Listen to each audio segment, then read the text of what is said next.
There you go. Thank you. God, I am so bad. All right. So I'm busy still working on the security agreement, which is good, and it will be spot on when it comes out, and it'll be tied into a private trust, which gets set up along with all your other documents at the very beginning. Okay, let's just call it a mini private trust for want of a better term. So you can this private trust that's going to be set up will be set up in line with the documentation and the security agreement. The security agreement will have no resemblance compared to what you've got now. And what I would do with the security agreement, once I've actually completed it, and you can have a look at it, it's totally up to you. I don't tell anyone what to do. You can do what you like, and I never give any legal advice. I just tell you what I'm doing. You can do what you like. But if you did want to do anything, then I would send just as an amendment, an addendum, an additional one, if you like, I would send the security agreement back into the Sinister Seven with a note of making it saying it is an amendment, which I'll get something like that knocked up. And so they'll be put on notice that it's just an additional security agreement. It's updated and it's tied into a private trust. Okay, so that is the intention, that is the plan, and you can all do that if you so wish. Okay, so and like I say, once you've done the documentation to moving into the private, and then the second part is the additional private trust, which is you will be in a private trust once you get that security agreement sorted out, and you can use that one, but you can put that also into a second private trust, which is what Darren's working on, if you wanted to do that. And then the third part, stage 3, believe it or not, is what Aidan's going to be talking about now, and what we have been doing. I'm already involved in it. I've started the process. I don't want to say anything right now because I want Aidan to actually have a little bit of a chat about it, and then I'll tell you where I'm up to and what I've been doing. Because the same with everything, when I'm doing the 1099, which I'm still stuck in the middle of, and it is a nightmare. But I always do everything to make sure that, you can all know exactly what happens. And like I've always said, if I end up in prison, don't copy me. All right. So fingers crossed that won't happen. But with the process that we're going to talk about now. So let me have a quick check and see if I can bring Aidan in. How the hell do you do it then? Oh, click that. Ask to unmute. Can you hear me, Peter? Yeah, I certainly can. Is it all clear? Because I'm just on my phone, you see. Oh, it sounds perfect to me. Okay, fantastic. Right, where should I start? So basically, everybody's aware of their birth certificate or their entry of birth, and the palaver that we've got with that, and the problem that we have with the thing that's set up at birth, where your birth certificate or your entry of birth is then basically created into a bond, and then they trade you on the stock market, and you're basically traded, and that is the Cestui Que Vie trust. So the problem is that if we weren't capitalized on our birth certificate, then we could access our trust, because everything's to do with our surname being capitalized. So the journey that I'm on is actually with another group. I've been basically doing it with Peter. So if we basically, for instance, if we had the birth certificate and we managed to be able to change it and change the name to a lower caps or an upper lowercase surname, they say that if that goes into the entry, the new entry, if you booked an appointment with the registrar and you filled that name in, what would happen is that you would basically vanish from the system and you would be completely private. And the problem with that is that, yeah, that's all well and good being private and being out of the system, but then what do? You know what I mean? You won't be able to claim any benefits. You won't be able to get anything from the system at all, because apparently all bank accounts, everything will vanish, bills, utilities, everything will go. So what happens is we basically took a leaf out of the book of politicians and what they do. And that is it's all about jurisdiction. So we go to the jurisdiction of England and Wales, and we go to Companies House. And what we do, we form a limited company under our birth name. So the same name that is printed on your birth certificate. And so what we do, we incorporate that. So we basically create a company. So what we're basically doing, I don't know if anybody knows about setting up a limited company, and the paperwork behind it is that we get given a birth certificate of a company. We birth a limited company.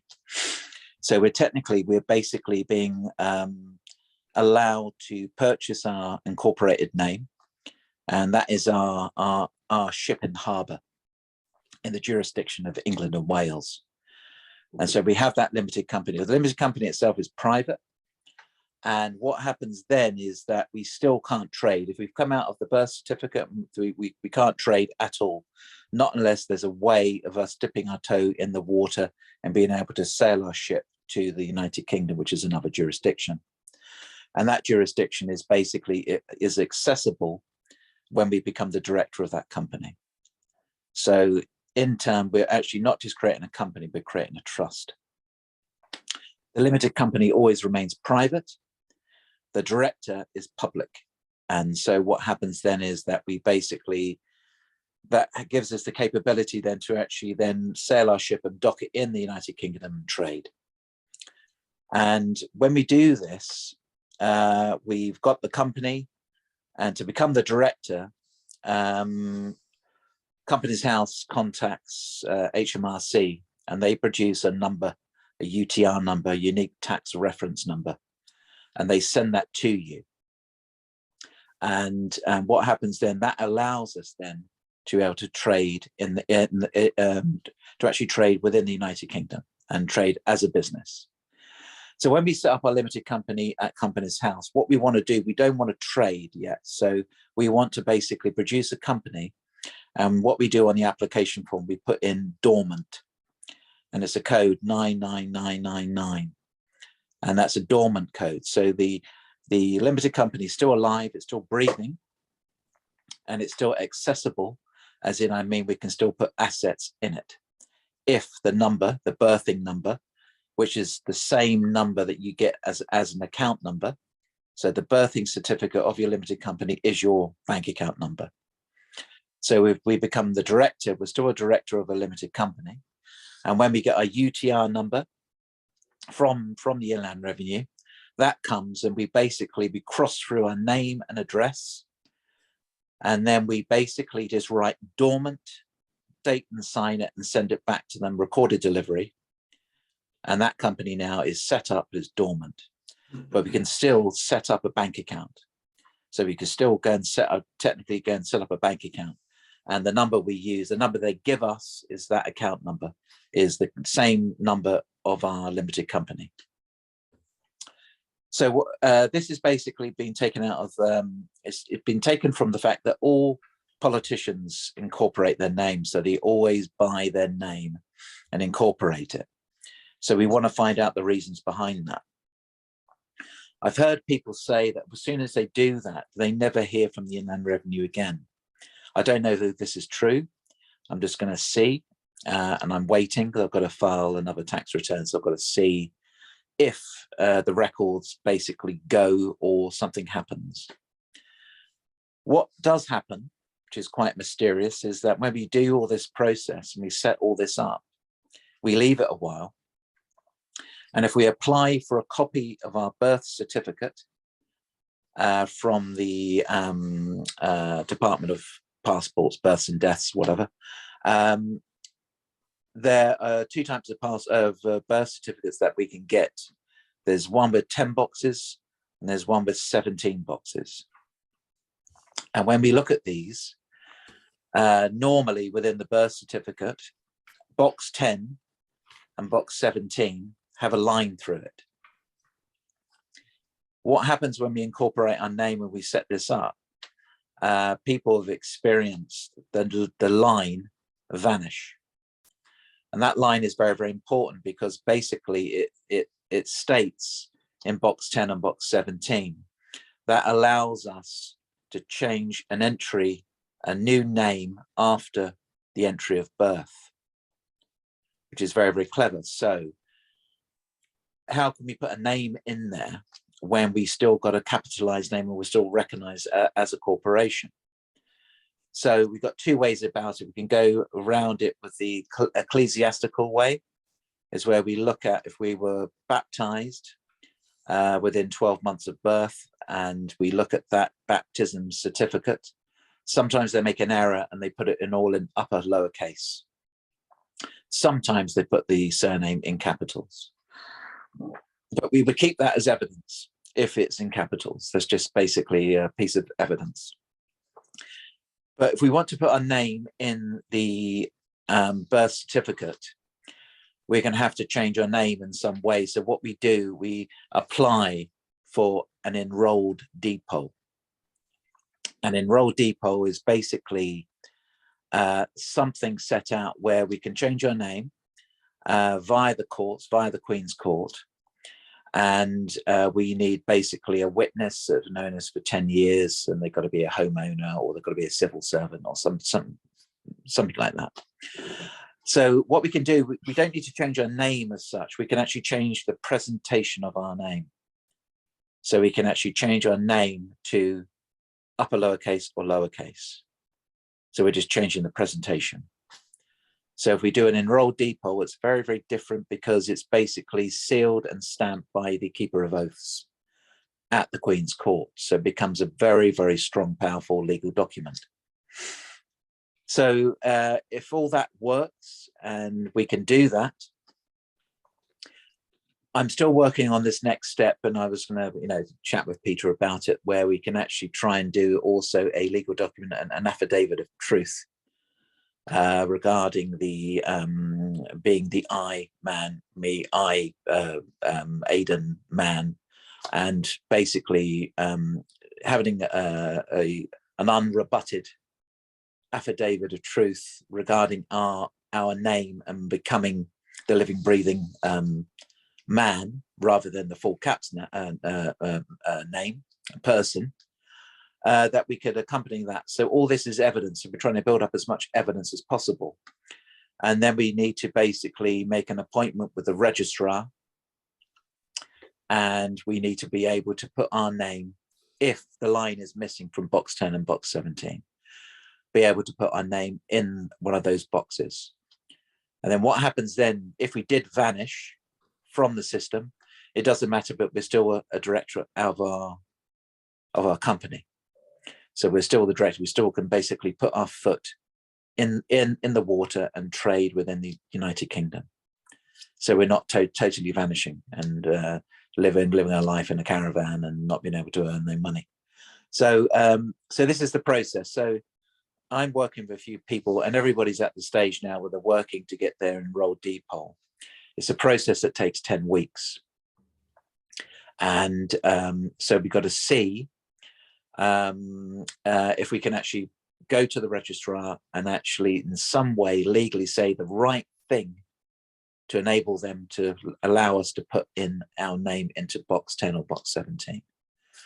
And that technically should be the opening of our this SUKV trust. And then we've got all the evidence gathered, and then we should be able to basically make an appointment or send the necessary paperwork to the Treasury. And that then in turn should actually enable us to gain access to our trust. So that's that in a nutshell. But if there's anything anybody's stuck with, this is a process I'm doing with Peter. So what I'll do is I will give Peter all the information written, so that all the processes, all the pros, cons, and everything that we can, all the other things that we can do. But if you actually look on, there's a document I sent Peter, and it's basically about doing a enrolled depot. And there's nothing in there stating you can't change your name, your presentation. And it does mention something to do with an affidavit, where if we do have that accompanying the other documentation and the other evidence, then that should be enough for us to gain the information and to gain enough evidence to present to either the registrar, or gathering the information enough to then go to the Treasury and try and arrange to access our trusts. Is that okay, Peter? Yeah, no, that's absolutely clear enough.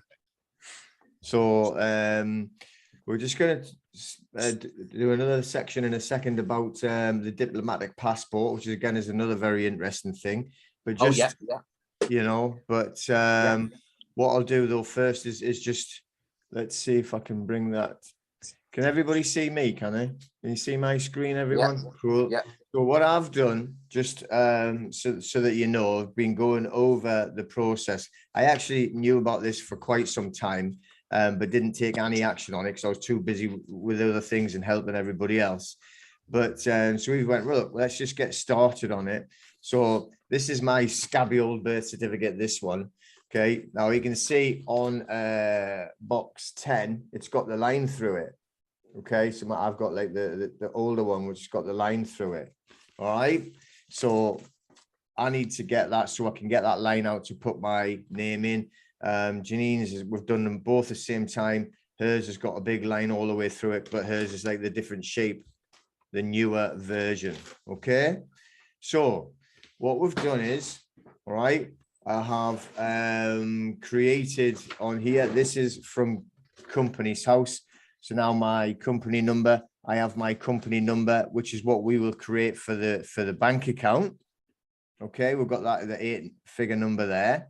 So one thing, just to make a note for you ladies out there, when you actually incorporate your name, you have to incorporate your birth name, not your name, what it is now, right? So, you know, don't, if you've been married, make sure that you incorporate your maiden name, right? Not what you're called now. Okay, so we've done that. We've incorporated both our names, which you know, I've been listening to a few different people talk about this, which I want to say right now about the mortgages and about the debts. Or they cannot deal with you as a person, i.e. a person at all, or once you were an implied company, you are an implied company as you are now. They turn you into a corporation, but it's only implied. So what we've done is we've actually turned it into a real corporation. We've actually paid the Crown Corporation for the use of our name. So we've actually made it limited completely. So we have people that have said once they've done that, their mortgages disappeared completely. All right. And other people have said that the mortgage companies had to call them and they were actually refunding them all the time for about 6 months before it disappeared completely. So I mean, this is just what they've said. I have no proof of this at all myself, and I haven't got a mortgage, so I cannot really do it to prove it. But, you know, that is, you know, really interesting. You know, and you have to look at that. So when you're doing the limited company side and you've turned yourself using your address where you are living as the registered address. So if anyone was turning up to your door and just say, for me, for instance, saying, you know, is Peter Wilson here? All we're going to be saying is, well, that's the name of a company. Who in the company is it that you're wanting to speak to? Okay, so now, because it is a limited company, you basically don't exist as the implied company, which is how they would have it. Do you know what I mean? So everything they send you is all in full capitals. There's debt letters and all of that, and the mortgage letters, your tax letters, everything is in full capitals because it is a corporation, but it is implied. Okay, as in you haven't set it up. So once you've actually set it up, all right, then you know they can't speak to you. Can I just say something, Peter? It's just So any letters that you get from bill companies when you set up your corporation, they're just going to have the implied full caps name, but they haven't put your name limited. Limited. So they're not speaking to you no more. It's not you. Mm-hmm. Does that make sense? So it's just because you've registered as a company address, and so they can't communicate with you because they're not putting limited. And as you said about the mortgages, it makes sense that if that gets registered as a limited company at your place of your fixed abode, then it could alter something to do with the whole system, possibly, and that's why they can't understand what's changed. And if it's basically the full caps as well of your name, maybe it's that that's affected the mortgage companies, that they can't find you no more. Mm-hmm. Does that make sense? Yeah. Yeah, you know, if you have changed your name through deed poll, someone's just asking on there, you can change your name through deed poll as often as you like. I've actually just read that, you know, but it must be an enrolled deed poll, and there's a big difference. Okay, and the difference is it goes through. There's a company. There's a register called the Gazette, and it's like a tacky newspaper basically, but the world of commerce and the powers that be use that as a reference. And so when it's in the Gazette, you legally don't need to tell anybody else that you've changed your name, because they should all have access to that. And so that's why it's important to actually do an enrolled deed poll. And it goes through, you know, like I was saying, to the Queen's Court and the Keeper of Oaths, and it's stamped. So it makes it very powerful. But this is the reason why you're doing the deed poll, is to get your name registered in higher and lower case. That's what it's for. Yes. And then what we're trying to do then is use that evidence then to change and what we would call complete the birth certificate. So the birth certificate, as we just showed you there, you know, box 17 or box 10 has got the line through it with no name. You know, so we want to complete the birth certificate, because then that makes you a grown-up. As long as you come underneath the birth certificate, you will always be a child. And because you'll always be a child, and the government are always going to have care of you, have custody of you, because you are the child. All right. Does that make sense? So when you were born, remember what you were born in.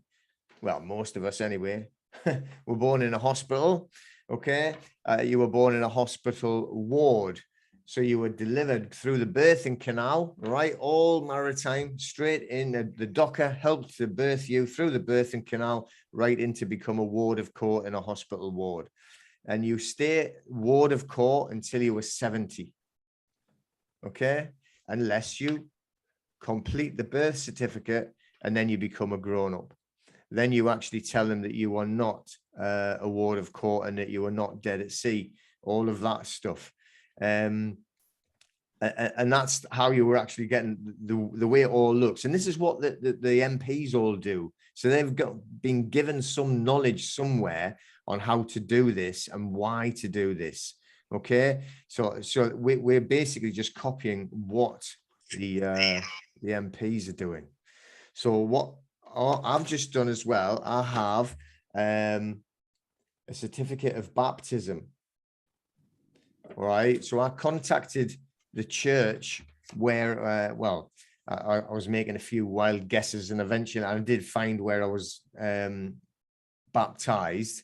I actually joined that website, Ancestry thing, and because they have like certain records on there. But this is, again, you find out all these things when you're trying to do research. I was baptized, right, in a Catholic church.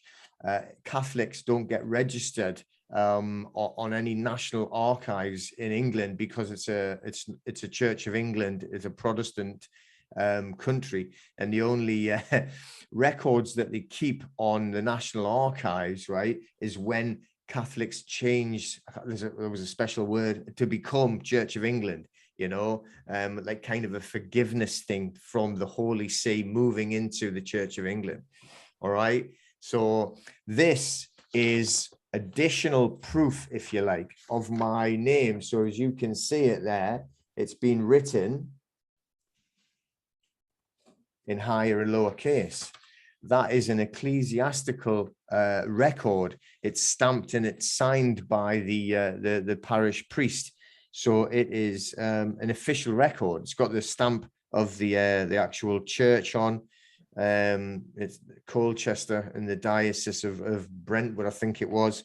And it's signed and dated. Unfortunately, he sent it, the guy, this is he's only been there a couple of weeks, apparently, once I found it all out. He just came from Africa. Now, I've seen loads of different church records and stuff like that. And this is all handwritten in the 60s. And unfortunately, he's read it wrong and put the wrong date. So I'm going to have to get another one. But this is just all about gathering the evidence together, along with, as well as the deed poll, where you can actually then apply for the new birth certificate to have that box 17 and box 10 completed. So once you've actually done that, this is the line that we're going, and the line of inquiry, if we call it, to see how we can actually get access to our remedy, which is the Settler KV Trust, your treasury account. Okay, that is what we're actually looking to do, and that's why we're actually doing it. But also, though, by becoming the limited company, you do actually get that extra layer of privacy as well, because you're now a private company, and as a director, we're behind that private company. So it's like, you know, everything that we're doing is all just about like keeping people more and more in the private and giving you more protection and more security from all of the lunacy and insanity that's happening all around us and getting worse by the day.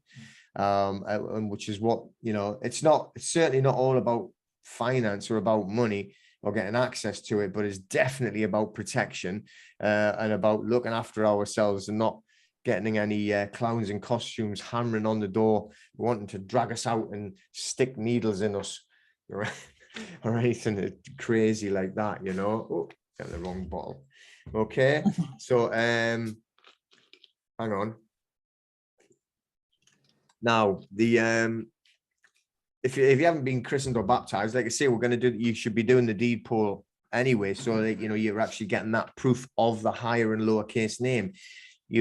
Everything that we've looked at is there's no restrictions on what you can change your name to. So put it in higher and lowercase. There's no restrictions.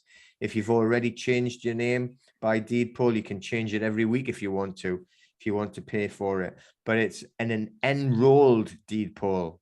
I don't really know what all the differences are, but apparently it's like really important, and it has to be an enrolled deed poll. All right. So when you were doing the limited company side of it, remember what Aidan just said, right? When you get your UTR, which is your unique tax reference number for the limited company, you cross it out, return it, sign it, and say it's dormant. It's a dormant company. When you set it up on that code 99999 or whatever it is, I think that's it. Then you set it up dormant. So you're not going to be like sending off any tax returns. You file a return every year to say dormant, and that's all that you have to do. So you don't actually lose any passports or anything like that, which is how we're going to move on to the next stage. All right. We've got a little while good about what we want to talk about. So there's two different things we want to talk about because of the birth certificate and also the passport, which is about becoming a diplomat and getting diplomatic status on your passport. We do believe that there is a way of, once you've actually sorted out your birth certificate, because you will be then registered as a living soul, because your name will be in higher and lower case. It won't be capitalized, and you will not be an implied company anymore. So you've literally declared back from the sea. You know, you're back from the dead, which is what the Settler KV Act, hopefully that you'll know about that, is all about. And after 7 years, they say that you're dead at sea, and they take all of your assets and everything, including your body, into trust, which hopefully you've heard me speak, you know, before, of like the Unum Sanctum in 1302 and all the way back there, and what they've been doing and messing about with our trusts and everything from the day dot. Right. So once we've actually claimed that, that we are back from the sea, that we are alive by getting the birth certificate completed. Apparently what they're saying is that you also gain diplomatic status. So you can return your passport and you can get a different type of passport.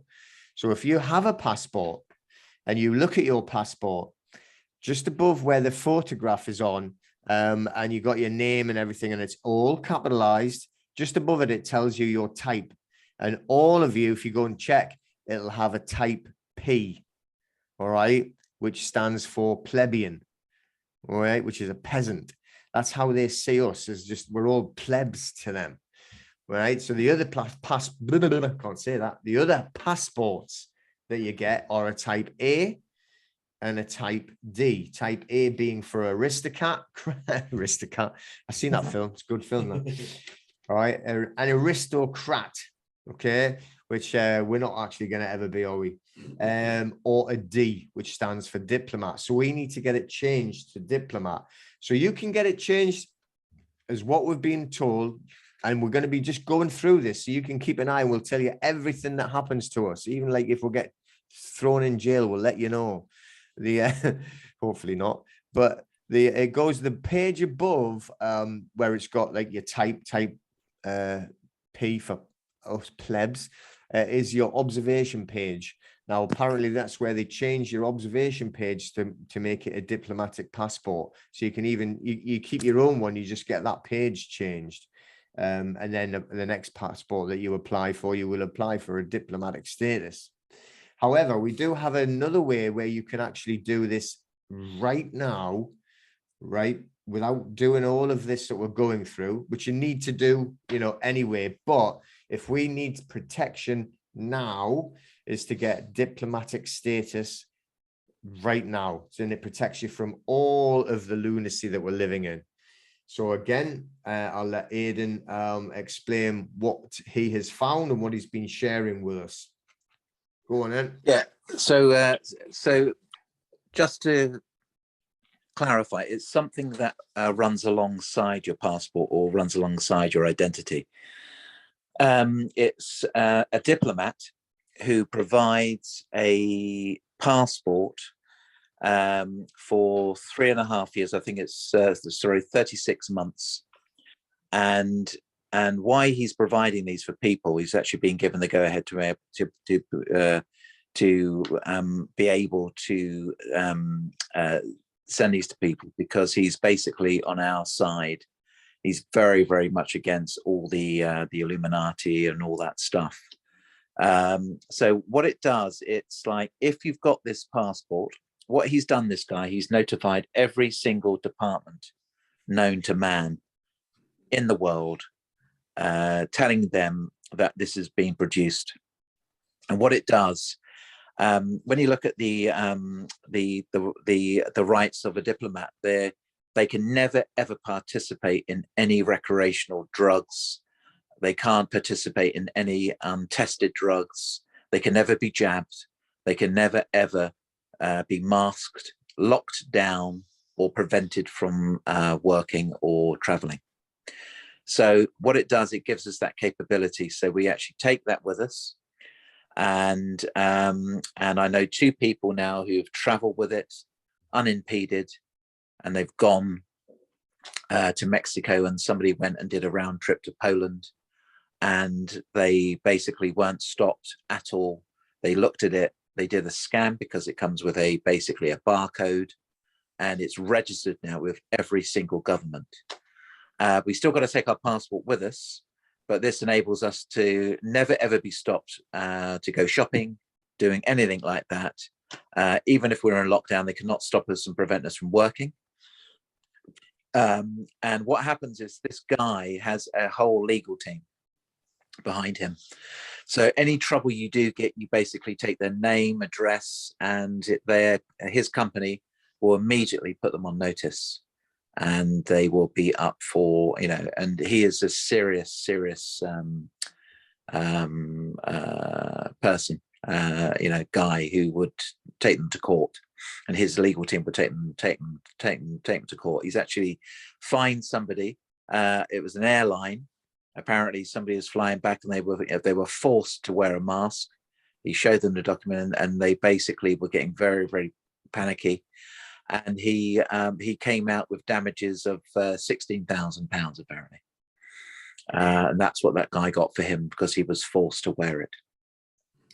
And that's the only case where somebody's been forced. But somebody flew to Mexico and back, and they could eat out, they could do everything with that because it's got that barcode. So when they went through customs, some of them just looked at it, they didn't say anything. But it is technically a passport, but not a passport for travel. It accompanies your passport, and it's for protection, for protecting your children. And I would really strongly recommend that you get them for everybody. They cost something like 35 quid, and then that's it. So I'm waiting for mine to arrive. I know 2 people have definitely got them, and they use them, and they're never stopped. And it basically gives you natural diplomatic exemption from any vaccines. Anything to do with lockdown. Okay. Yeah. So I mean, the thing is, right? What I'll do is I'm going to put the link in here. I've just went and checked there. I've lost the link. So it is on my phone. He didn't send me it, but I'll try and find a way of getting it back again, and I'll put the link up there. But I've had a look at it. Now the guy who's running it, he is a knight. Okay, Sir Larry something or other. This is available for anyone, isn't it? Anyone in any country at all? Any country. It doesn't matter where you live. No. He said the only complication he had was with Japan because they couldn't really understand it. But then when they did understand it, they actually agreed to it. So, but he's notified every single corporation within countries as well. So everybody knows about this document. And he's basically, so it's legal. If we look what's going on right now, it's crazy. That you got Austria, who's completely locked down. They say that they're going to force vaccinate, which they can't do. But I mean, I'm just saying how tough they can get, right? So in Austria, it's just becoming a nightmare for the people there. It's also like they're trying to do the same type of thing in Germany. Surprise, surprise. But if you have a look at somebody had filmed the front entrance to one of the supermarkets. I can't remember if it was Sainsbury's. I don't know where it was, but it was Sainsbury's somewhere in England. And they're getting ready for not let you in without a passport, without a COVID passport, So it's coming and it's going to get nastier. And the whole thing, if the whole thing is just about poisoning as many people as possible, that's all there is to it. They don't care about anything, right? And the amount of people that must have been bought off and paid their 30 pieces of silver to allow this to continue for this long is just incredible. I mean, God knows how much money these scumbags are being paid, that are in MPs and governments and everything like that. I mean, it's insanity. But, we know there's people fighting back. We know that there's powerful people on our side as well. It's not all going their way, but we have to put up with it, though, in the meantime, as us little plebeians, as they call us, with our P passports. And, this, I've looked at the website and everything. I'm going to apply for one. It's in a euros is what it is. I think it's about 42 euros or something. Yeah, it's either dollars or euros. I think they take the payment in dollars. But just to say, Peter, this morning I found through a very, very good contact of mine another exemption card, which is backed by a medical group. I've got loads of medical professionals, PhDs, and they've got a legal team. And it's backed by a legal team as well, where they give you an exemption card as well. And it's slightly cheaper, I think. I'll send you the link and then you can send your guys that link as well. But again, I think I might have one of them already. No. This is brand new. This is because I got one of those cards that you just pick up from from what's that one? So where was that from? It was like an exemption group. It was like the vaccine control group. That's it. Yeah. Okay. So it is them. Yeah. So Yes, apparently, yes. apparently that actually does work. I don't know if you've used it. It Yeah. does, yeah. They do have a group. They have a group that's open to anybody, and a group purely for people that has the cards. And everybody over the world that's using them writing their experience with using them. And yeah, they all pretty much have been working so far. Fantastic. Brilliant. Yeah. Yeah. Yeah. Mhm. Yeah. And that's slightly cheaper, I think, isn't it? Isn't it? Is it cheaper? Yeah, but the thing is, I mean, that is purely just about the vaccination thing. So I think the diplomatic part where you can move around, that's going to be far more important. Oh yeah. Yeah, it is. Yeah. Can you remember the link off the top of your head? No, I'm going to send you it now. Okay, just 1 second. Okay, all right, I'm going to get that link. I was looking at it just yesterday, so I'll just tell you all when it comes through. I'm so well organized. All right, go right down at the bottom there. He's just going to send it. When he sends it, I'll put it up there. But and I'll get his proper name for you as well, so everybody can go on there. Now, the thing is, when it states it tells you everything, that you are not allowed to be locked down for work-wise or anything.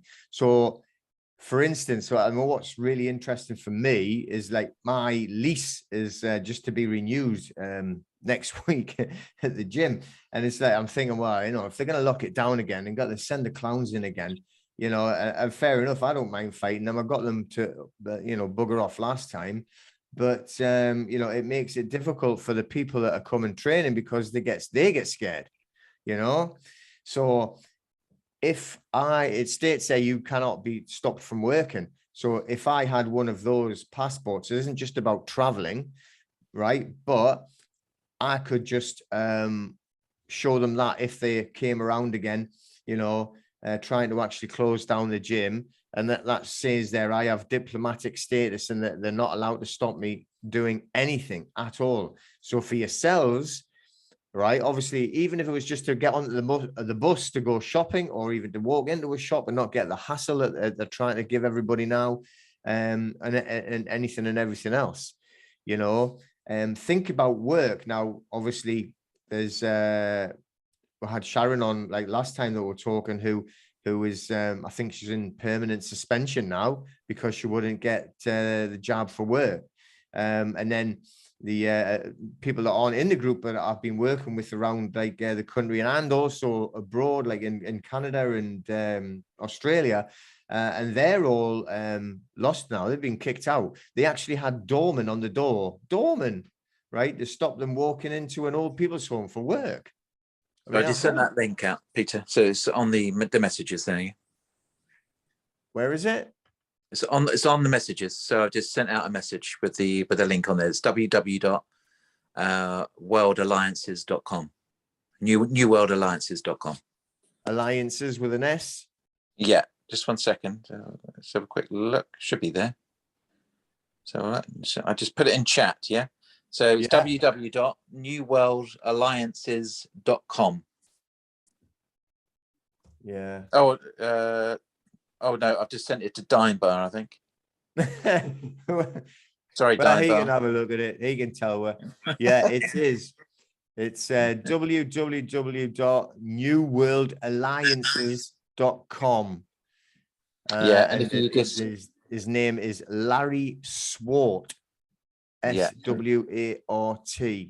and there's a video on there of him, and on the top it tells you about diplomatic immunity, so you can click on there, and then it tells you there's a note. It tells you all about like the legitimacy of it, and it shows you to read the document, but it's got, you know, international parliament diplomatic certification. And then you would have a photo of yourself on there, exactly like an ID card, passport type thing. And you're an try saying that again, an honorary diplomat peace ambassador. That's what you will be classed as. So you'll have your date on there. It lasts for 36 months. That's 3 years, isn't it? Mhm. 3 years. And it's got your name, date of birth on, expiry date, and what country you're from, etc. And it's got the QR code in the corner, which they can scan, which takes it through to the head office, I do presume. Is that correct, Aidan? Yep, that's it. Yeah, and so that so when they click on that, that has all the information, the necessary legal documentation that they're going to witness. And whatever, and I think whatever country they scan that in, it comes up and it'll be in their language as well. Yeah. So I mean, this is massive. You know, I mean, if you've got, I've actually got people, you know, that are coming on calls with me wanting help to travel away. There was one he works for Formula One, and he'd went to Mexico, you know, and when he was getting back into the airport to come back to England, he said, I'm not filling in any of their forms. And they were saying, well, good luck with that. You know, you can just stay here then, because we're not letting you on the plane at all. And they just wouldn't let him do anything. So, and he was all, you know, that means that I'll be like an illegal alien, basically, because I only have a visa for, like, you know, this week or whatever it was, he said. And they went, wow, good luck with the Mexican authorities then, because they'll be out looking for you. So he didn't really fancy going into a Mexican prison. So he just filled the form in to get onto the plane. But that's how crazy it is. I mean, you know, if you're going away and you've managed to get away and they won't let you come home, you know, there's nothing you can do, really. You know, it's very, very difficult. You want to get on the plane. So this is with that document, you don't have to fill out anything. You literally go on board and you show them that, because they're exempt from anything to do with this. Yeah. And that tells you a lot about diplomats. So they're exempt. So that tells you about the powers that be as well. They're exempt. Yeah. Well, I mean, you know, anything that you see when they're talking about like the forced vaccines or anything, which like most people have just ran and got it anyway, that are completely stupid. And then the ones that are getting frightened into doing it, which is just really unfortunate. But that's all they're trying to do, is put most people into a position where they think they must do it, even to eat. Then, you know, I do know a lot of people who have like stood up enough and have lost jobs, you know. Well, for everywhere, it's completely and utterly unlawful and illegal to ask for any information, medical information whatsoever. But I do know I've been working with people, clients in Canada, and they're all on suspension because they won't supply them with their vaccine status. And that's all they're doing. See, I'm not telling you what it is. None of your business. It's private medical information. And they're saying, well, you can't come back to work then. And they're being suspended. And they work for schools, they work for like chemical companies, one of them, and one of them works for a hospital. So, you know, it doesn't matter in a lot of ways what the law is. They couldn't give a toss, you know. It's like, at the end of the day, murder is not very legal, is it? But they're murdering people left, right, and center. You know, I'd rather shoot myself than go to a hospital. I tell you, you know what I mean? Just what they're doing to people inside the hospitals and the old people's homes. I mean, it's just like, you know, tell me one single thing about that's lawful or legal. You know, matters not, does it? So, you know, this here, I would suggest everybody gets themselves one of them. And it's just, I mean, that's nothing, that is. And, you know, at the end of the day, right, if you're using it and you're going out, you know, I truly believe that this is going to be worth it. And it's definitely, if you stand up properly with the correct attitude, it's going to put people off anyway. And then you're handing them that, right? It's certainly, I think, a winner for everybody. That I think it's a brilliant find. And, you know, it's not a passport as such, like what Ian said. You can't use that and go and travel with it. You need a passport to accompany this card. But this card actually gives you the diplomatic status to protect you. Just walk straight onto the plane, tell them all to go stuff themselves, all right? And away you go. Like, you know, you don't have to do anything. You can walk into any shops. You can keep working when everyone else gets shut down. So I'm definitely going to be getting one of them then before I sign up a new lease for me gym, that's for sure. And then I'll be sitting praying for the clowns to come and see me then.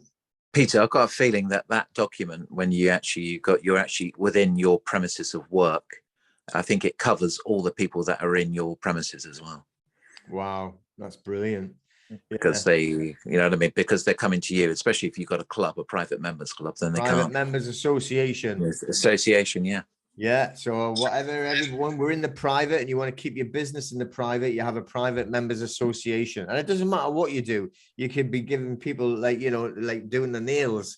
It's a private members association. You could be doing like, personal training, hairdressing, any kind of like healing or anything like that you might do, or even just consultancy. It's a private members association. All right. So that is exactly what you do. You are living in the private as a private man or woman. We exist in the private. We are not under acts and statutes. And your business, right? Hopefully people are even if you've got like a subcontractor, you should be yourself. You are a private members association. That it keeps it in the private. I mean, it's up to you what you do with your HMRC. I'm not on about that. I'm just on about like stopping them messing around with you. All right. Does that make sense, people? Peter, I've got to shoot in a couple of minutes. Is that okay? Yeah. Yeah. No, that's brilliant. Thank you very much. Okay. And then I'll catch the recording of the rest of the stuff that you're going to be talking about. Yeah. Yeah. It's all getting recorded. Thankfully, somebody reminded me. And yeah, I'll get it stuck up in the members area. So I've done a lot of more stuff I've just put up in the members area that I've been meaning to do for ages, but I have just done it today. We've been working on it, myself and Jez. But yeah, thank you very much, Aidan. Thanks, guys. If you get any questions and you can't answer, just leave them. Just say that I'm on the group, so they can ask me. On your group. So, and then I can help them out if they need any help. Yeah. Yeah, no worries. All right. So, I mean, any questions, let me know. And if there's anything I can't answer, I'll pass it on to Aidan. But like he says, he's in the groups as well. So, give him a shout. And, but if you look at that site yourselves as well, people, okay, check it out there and then you'll be able to see everything. And there's tons and tons of information. So if I just quickly go back on there. Thanks, guys. Cheers. See you later. See you later, Aidan. So you like there's on the top of it when you're going up and you've clicked diplomatic immunity and it tells you their background on legitimacy. Please read this document to understand what gives this honorable diplomatic status, legal standing and legitimacy. Scroll down for application and you click, it says read this document and it actually downloads it and it opens up on a different page and you can see all of the information on there. And at the payment part, it says, all you need to apply for it is the following details: full names, full date of birth, country of birth, country of residence. Additional requirements are a passport-sized head and shoulders picture must accompany each application, as you'd normally do for a passport anyway, you know that. Proof of payment, including you put a reference with your email them proof that you've paid. And it's the reference DI, which probably means diplomatic immunity, and then your full name. So if it was me, it would be D.I. Peter Wilson. It says, upon receipt of your card, don't post it on any social media. They don't want anyone, it's got a QR code on the front. They don't want anyone copying any of the QR codes or copying them and making fake ones. So on US dollars, it's 45 US dollars, 35 euros. So, I mean, that's about 30 quid, something like that. So, I mean, that is, I mean, for 30 quid to give you tons and tons of protection and freedom of movement, which we should have, but it's worse than I think World War I and II put together, all this craziness they're doing now. And it seems that they're just going to make it more and more difficult to try and shame as many people as possible into, getting this poison in them. All right, so let me go up here. Where are we now? A lot of people have probably heard me talking about Dime Bar. So I want to bring them on and oh, no. Where's he gone? Who's there?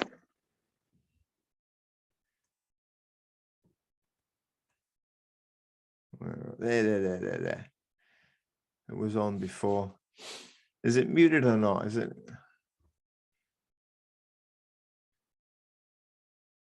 Hang on. I can't work anything here. No? No? Yeah. There you go. Bloody hell. How you doing? Hey, you all right? Yeah, all good, mate. You? I am. So what I'd like to do is just obviously reduce down by let him have a little bit of description of what he's doing and where we're at. He runs on the group, the Telegram group, and puts up tons of great information and helping people on there as well. Whereabouts are you now? Where are you based?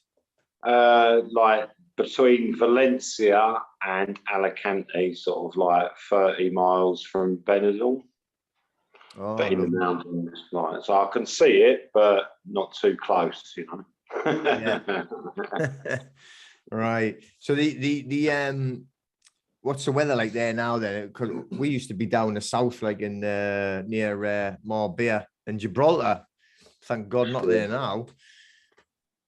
What's I was it like based there? in Gibraltar, but the weather is now pretty good. Yeah, just started raining actually. So the last last week, we've just had this storm kept going over and coming back, I think. So but it's all right at the moment. Even when it rains, it's not like freezing, you know. Uh-huh. So what is it like for yourself being there, like with moving around and getting any hassle with, you know, passport stuff or like, I mean, not real passports, but COVID shit? Yeah, not been anywhere. Like I'd really wanted to try out this fine thing, and everybody's like, "Go down there and wear a mask," and I'm like going everywhere. And obviously, I'll ride a bike, so when I go in the shops, I just wear a crash helmet with the visor up, and that's fine. And then other than that, you know, if I pop in the shop, I will do something, but you don't really get anything. Like the police sort of like leave you alone up here. You know, they're so few and far between. And travelling around, obviously, I've got my bike. And as I keep explaining to people, I'm not in Spain, I'm on it at the moment. But if I decide to go in Spain, I will let them know, you know. But at the moment, I'm just going to stay on Spain. So driving around's fine, you know. Mm-hmm. Excellent. Excellent. The we used to have a gym in Benalmadena, about 40 minutes away from Marbella, up north of Marbella. And one of my students, he's still there, and he trains in a little gym that he's found. And he was actually doing, I was grading him still and everything, helping him get going for, this was all still going on. So he was actually starting to do private students. So he was down the park, Paloma Park is what it was called, Paloma Park. And the police walked past there and actually took out their batons and beat them up for not having a mask on because they were training, doing kickboxing in the park. Imagine that. It's insanity, you know. They're only two young lads as well, you know, in their 20s. So it's like, you know, they take advantage, like the police. They're a bit nastier down that way, I think. But it's just crazy, man. They are nasty. Yeah, you can't mess with the police, and they got the army out on the road as well. They're about as traceable as like ghosts. Yeah. They do what they want. They do what they want. Mm-hmm. Exactly. Well, you know, the thing is you know, there's a big difference between the police in Spain and the police in the UK. You see a lot of teenagers, English teenagers, getting in massive amounts of beaten up trouble because they think they can talk to the police in Spain the same way as they talk to the police when they get drunk in down the town in England. They definitely cannot. They will just beat the crap out of you for fun. Yeah, for sure. Yeah. But to be honest, I'm always like really good to them, really nice. Do you know what I mean? I think they're doing a job, and I'm always like interested to chat to them. And when you're more interested to chat to them, and they don't know English, they sort of feel disadvantaged because, like, do you know what I mean? I don't speak well. I don't try not to speak any Spanish because otherwise they're like, "Oh, you speak Spanish." So I don't speak any. I'm like, how you doing? Oh, mate. Yeah. Do you want a passport? What else do you want? You know, just I'll want to chat to them. And then after that, they don't really want to know that much, you know. So, that's that. When we were in Port Banús, like all the millionaires playground, and we were doing like big MMA shows in there, you know. We had it in like this huge big hall that was actually part of the town hall. So just for the license, right? I mean, honestly, you eat a sandwich, you've got to have a license in Spain, you know. The anything you want, you've got to have a license. And it cost us like €5,500 just for the license to do this MMA show. You know, that was before we'd made any money or sold a ticket, man. And it was huge place, like. But once we'd actually got the whole thing running and everything, and we had like VIP tables, we had every bad boy gangster all on the Costa del Crime was on there, you know, trying to be better than the other one. It was a bit of a worry what I had in there. But then the police were coming up, honestly, to the door, and they were bringing all of their kids and teenage kids with them, you know, and just walking up and putting a hand on my shoulder and saying, this is my lad, you know, he wants to watch the show. And you've got to let him in. You know, there's no sort of like, oh, well, where's your ticket? But they just shut you down. You know, they were like, well, you know, where's your license? Where's your permit for this? Where's your permit for that? It's an absolute nightmare. Yeah, for everything. And it always costs for anything you want to do. They just make up a price and throw a price at you. Made up every time. You couldn't find the prices if you looked. Oh no! I mean, it's funny. They actually joke about it, how ridiculous it is on the amount of paperwork that they make you have, even just to open up a pub or a restaurant or anything like that. You know, but it is what it is. At least it's sunny. Yeah, most of the time. Yeah. Right. So, what are you up to over there, anyway? So I've just started basically getting people together to start up a PMA, and for that, well, this diplomatic thing's quite nice as well. That ties in quite well with it. But basically, we're starting up. The Cooperativa went down because someone stole a load of money, and it ended up about $1 million in debt to the electric company. So obviously now we can sort of like cure that sort of thing. But it's been 7 years, so it's written off anyways. Might try and play with them, might do something else with it. But so what I've got them all reading, because it's French based here. There's a lot of French, and they all speak French. I've got them on to Law of Nations, and I think there's a Spanish version, French and English. So I've got them reading that, and that sort of like tells them how fucked up their government is. Do you know what I mean? Without me telling them. You know, and they're saying, oh, well, what do you look at? And I highlight a few, like, gave them some photocopies, highlight a few sections, and then they're just going to go away, and that's going to hopefully blow their minds, get them set in like natural law, and then I can bring them back to and explain how they need to get into the private, basically, and away from these corporations that are just raping everybody and their money. Just get away from them, run away. Exactly. That's it. I mean, that's what we're doing all this for, though, isn't it? Just trying to live in the private and be free and not have to be paying all this craziness all the time. Well, exactly. But the food in Britain is just so terrible when you like spring onions. Remember the first time you seen a Spanish spring onion, and what we get in Britain? You're just like, do you know what I mean? It's like, what happened to it? Do you know what I mean? It's like, no, that's a Spanish one. Do you know what I mean? And it looks like, you get mixed up with leeks, don't you? Because sometimes the leeks are smaller than the spring onions, which is like mental. Like, we can't get over that, can we? Like, what? So, and the olive oil out here, like, because I was a chef, I've never had proper olive oil, and literally you can just drink it pure out here. I can't even put it in my mouth in Britain. Do you know what I mean? I don't even know what is in it. You know, it's not olive oil though. It might be something with olive oil in there once, but Yeah, so. Straight out of the car engine. yeah.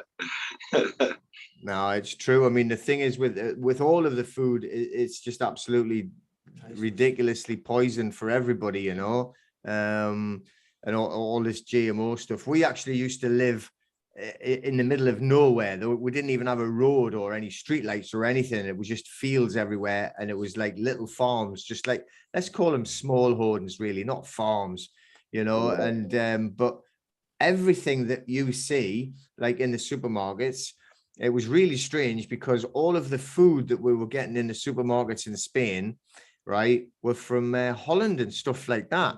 And all of the stuff that they were literally growing on the same streets that, well, it wasn't a street, the same fields where I lived, they were all sending them to England and to other parts of Europe.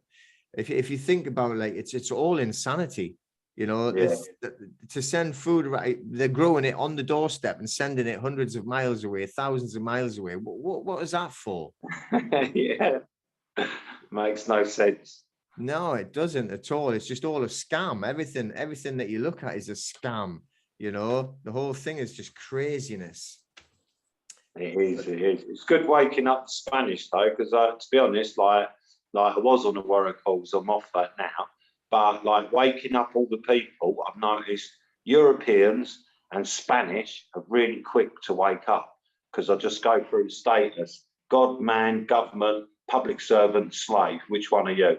And they're like, I already know I'm a slave. And I was like, well, technically you're a public servant, but you know. And then some of the farmers, they're spotted like, and then me coming now. So when I ask the question, they know that the answer is God or man. Do you know what I mean? But they didn't before, and that's a good thing. So learning is happening. Oh, that's good.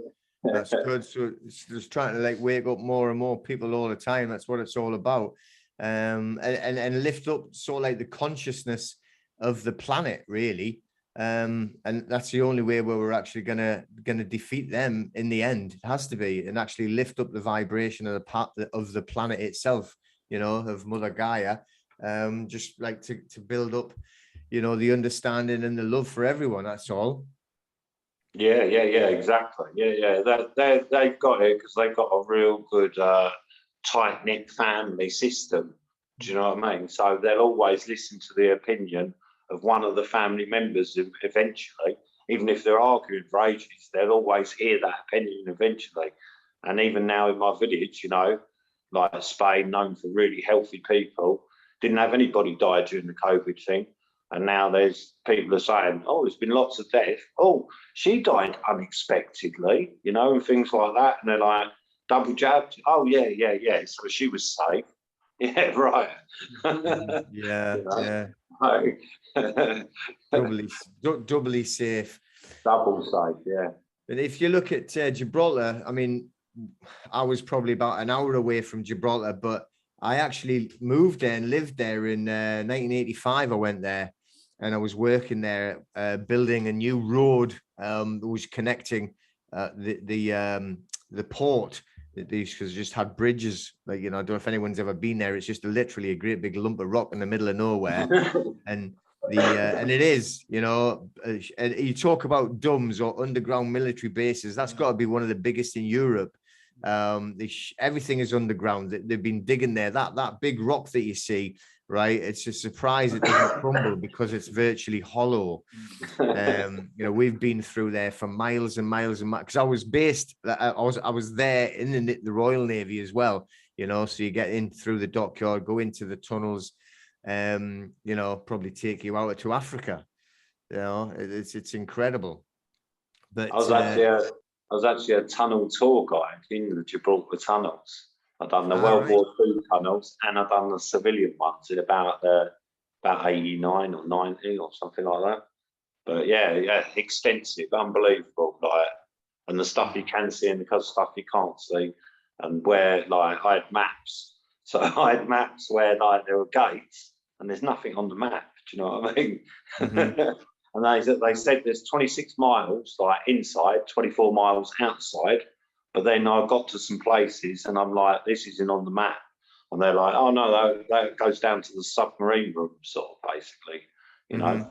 I was like, well, if it goes down to the submarine room, it must go to Africa. And then later on somebody's show, they was chatting about it and said, oh, yeah, it definitely goes to Africa, like from there, 100%. Yeah, Like, oh, all for right. sure. You know, Yeah. we've seen loads of places that we went in, had massive, great big gates, and you couldn't get through anywhere near it. You know, and there was a lot of top secret stuff, even in the dockyard. I know a lot of it's changed now, and they've sold most of it to civilian, you know, tour, like, what do you call it, the ships and everything, the liners. But you know, still a lot of top secret military bases and stuff like it's inside there. No one will ever see without being, you know, top of priority, whatever you would call it, you know, 007 type of people. Actually, when I was there, they actually made a James Bond film when I was there. It must have been 1986. And I can't remember which one it was, but they seen the film and he was flying off the rock on a what do you call it, a parachute thing. And I was there when they did that. But yeah, so you wouldn't want to be there now, though. I'm bloody glad I got away. So they've got like literally, there's not many people there. And all of them that are there, the Gibraltarians themselves, they're mainly from Italian, Genoan descent, you know. So when they were saying, like, you know, that we're all Spanish and everything like that, you know, they're not. They're actually Italian, you know, because of Spain. When I first went there, it was 1975 when I first went there, and the whole place was locked up. And you couldn't go and do anything, like, you know, anywhere near the Spanish side. And that was what it was all about, supposedly. But I don't believe any of it. You know, and then obviously when you look now, which I keep trying to tell people, are also in this new world order is coming, and there's going to be one world government. It's an old world order that's just is starting to tell you a little bit more. It's been in charge forever, you know. The one world government, and the reason why they're getting away with everything that they're doing is because there's only one world government. Exactly. You know, and everything that they're doing and to us and everything that we're seeing is all because of that. They run everything and always have. Yeah. So Yeah. you know, all of the wars and everything like that, I just think it's just a way they've organized all of it, and it's just a way to do what they're doing now. Right, but they just wanted to use bombs instead. This time they're killing even more people, but they're just using needles. Yeah. You know, so there you go. But anyway, very nice to see your face eventually. No worries. All right. So I'm going to crack on. I'm going to go and I want to show you these forms that I've done and I've put up on the website, everybody. And what I'll do is, in the meantime as well, just if you've got any questions, stick them up on the chat box now so we can see. And I'll where's it gone? And we'll answer any of them that we'll have while I actually get these forms ready to show you. All right. Thanks very much, then, Dime Bar. And I will chat again. Thank you very much. Okay, so let me know anybody that's got any questions. Just put them up into there. So Claire's saying there, how do you buy a Vax ID thingy without a subscription? What does that mean? A subscription? I'm not sure about the subscription part, but The one that I've got, that, when you yeah. sign up, I just screenshot that. Yeah. Show that thing again. I've got one exactly the same as that, but I've got the plastic card in my wallet. And it just, you know, The card costs, I think it's £6, £7, something. Yeah. That's sent out, but this, you can just screenshot it. And that, the squiggly thing there, what's that called? The QR code. QR code. That actually takes, if people scan that, it'll take them to your personalized website stating that you are part of this. But that's just a screenshot and it works. All right. So you got to pay £6 a month. Is that what you're saying? You don't have to. I don't. It says you can get the digital ID for no cost, and it's only if you want the card that you have to pay £6. All right. Okay. I honestly don't know if I pay anything or not. I can't remember. I know I paid something for a card, and then they posted it out to me. Yeah. And I've got it, but I have no idea if £6 a quarter. Mark's in there. Yeah, it's not a lot of money though, is it? Really, No. if you can have a little bit of protection there, and it gives a, you know, I mean, this is just, it says it, you must not be vaccinated. But it doesn't really give you any kind of, oh, it helps to support that group, which is good anyway. You know, you're trying to help them, support them. That's good. But it's not something that's going to like allow you to get into a building if you're going to go shopping or anything like that. For that type of thing, and for the more freedom and the access and the protection to get, you know, stop them hassling you, will come from the other one, which was the diplomatic thing. Yeah. Okay, that's really what you want to be looking at there. Quite surprised at the price of that. Yeah, I mean, that's, you know, I mean, it's this guy, he yeah, it's free, but you can contribute, you know, for that. But I don't know what they are. I don't know what they are. I don't know what you mean by a farmer fraud. The you know, it's just a card saying don't vaccinate, that's for sure.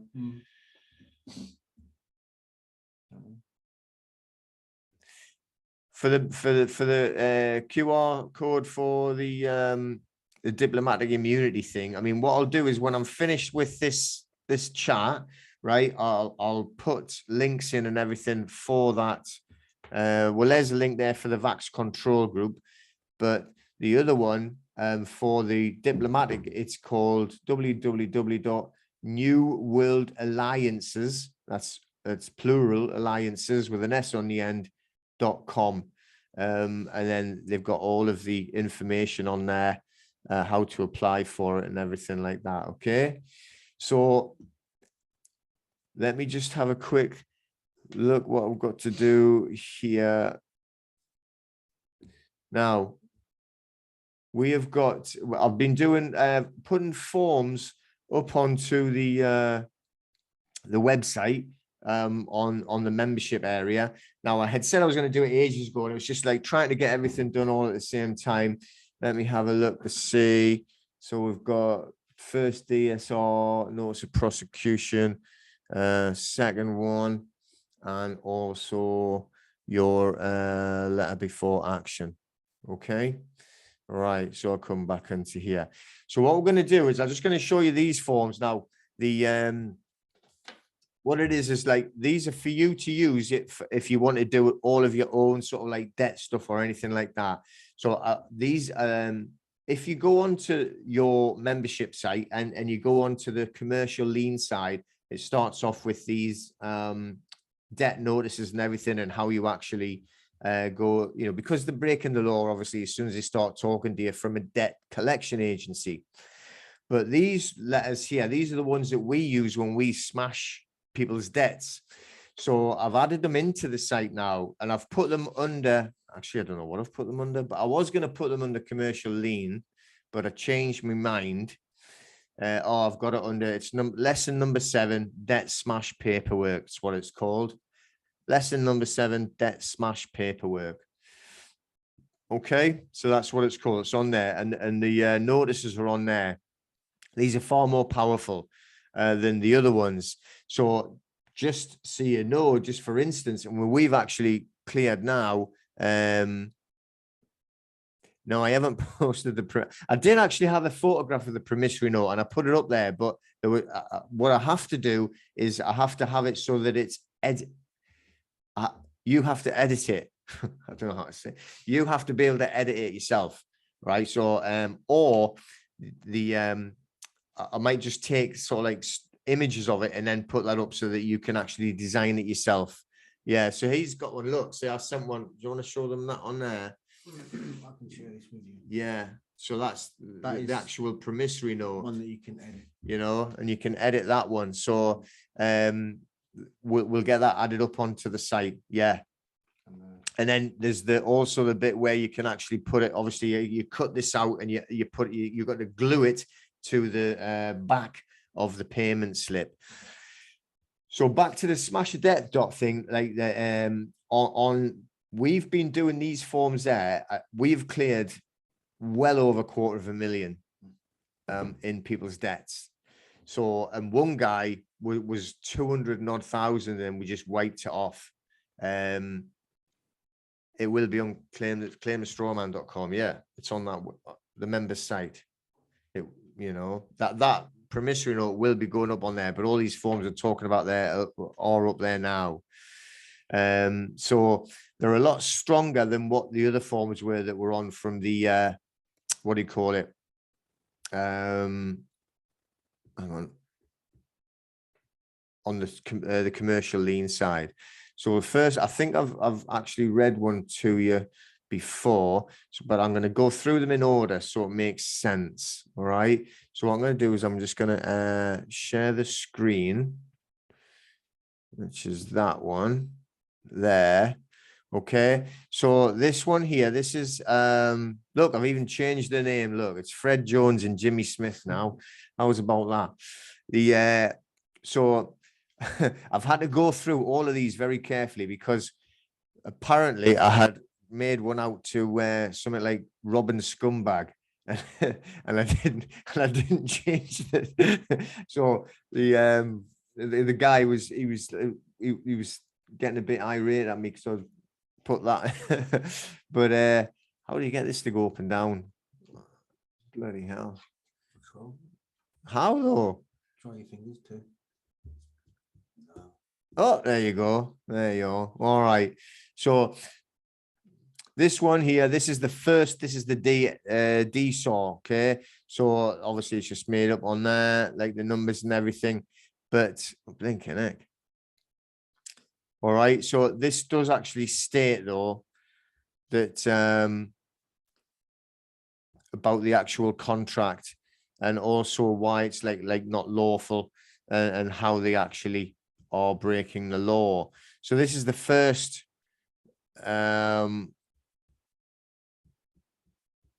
there we go. So this is the first one that was sent out, the DSAW, and it's sent out there, like I say, under Section 10 of the Data Protection Act, 1998, and also GDPR 2018, Article 15. So it gets more sort of like into the law and everything. All right. And just so you know as well, when we actually autograph them all, if you see at the bottom there where it's like witness the Father, the Son, and the Holy Ghost by the settle law. The settle law because we're creating a trust with it. That's why we've done that. So this is the DSAW. I would use this for every DSAW you want to send. Okay, for all of them. If you want to anything at all to do with your data, all right, this is what you should actually be sending out to any of them. It's a good one. And obviously, you know, if it's not specifically about a specific debt, then you can, you know, just fiddle on with the words. You know, you can change the little bits at the beginning. All right. So I'm just going to change. So after we do the first DSAW, okay, you usually get some kind of ridiculous reply. All right. Coming back to you. Share screen again. So we have to continue. So on the second letter or notice, I should say, that we send out, if you have a look at it, that we're making all of the text is the same size, the same font, the same color. Nothing's bold. You don't have anything in all capital letters. It's plain, simple English, plain, simple counting methods. That is exactly what we've got to make sure that we stay on the lawful side like that. Okay. So on here, right, the reason why I started off is that I feel it's sensible to draw your attention that the wording in your letter appears to be similar to a letter template that is available to other companies such as yours from other particular websites dealing in deceit and unlawful activities. I put that in because they always tell you you've got a template. Oh, you got a template off the website. I know it's a load of rubbish. So I've wrote it back to them. Okay.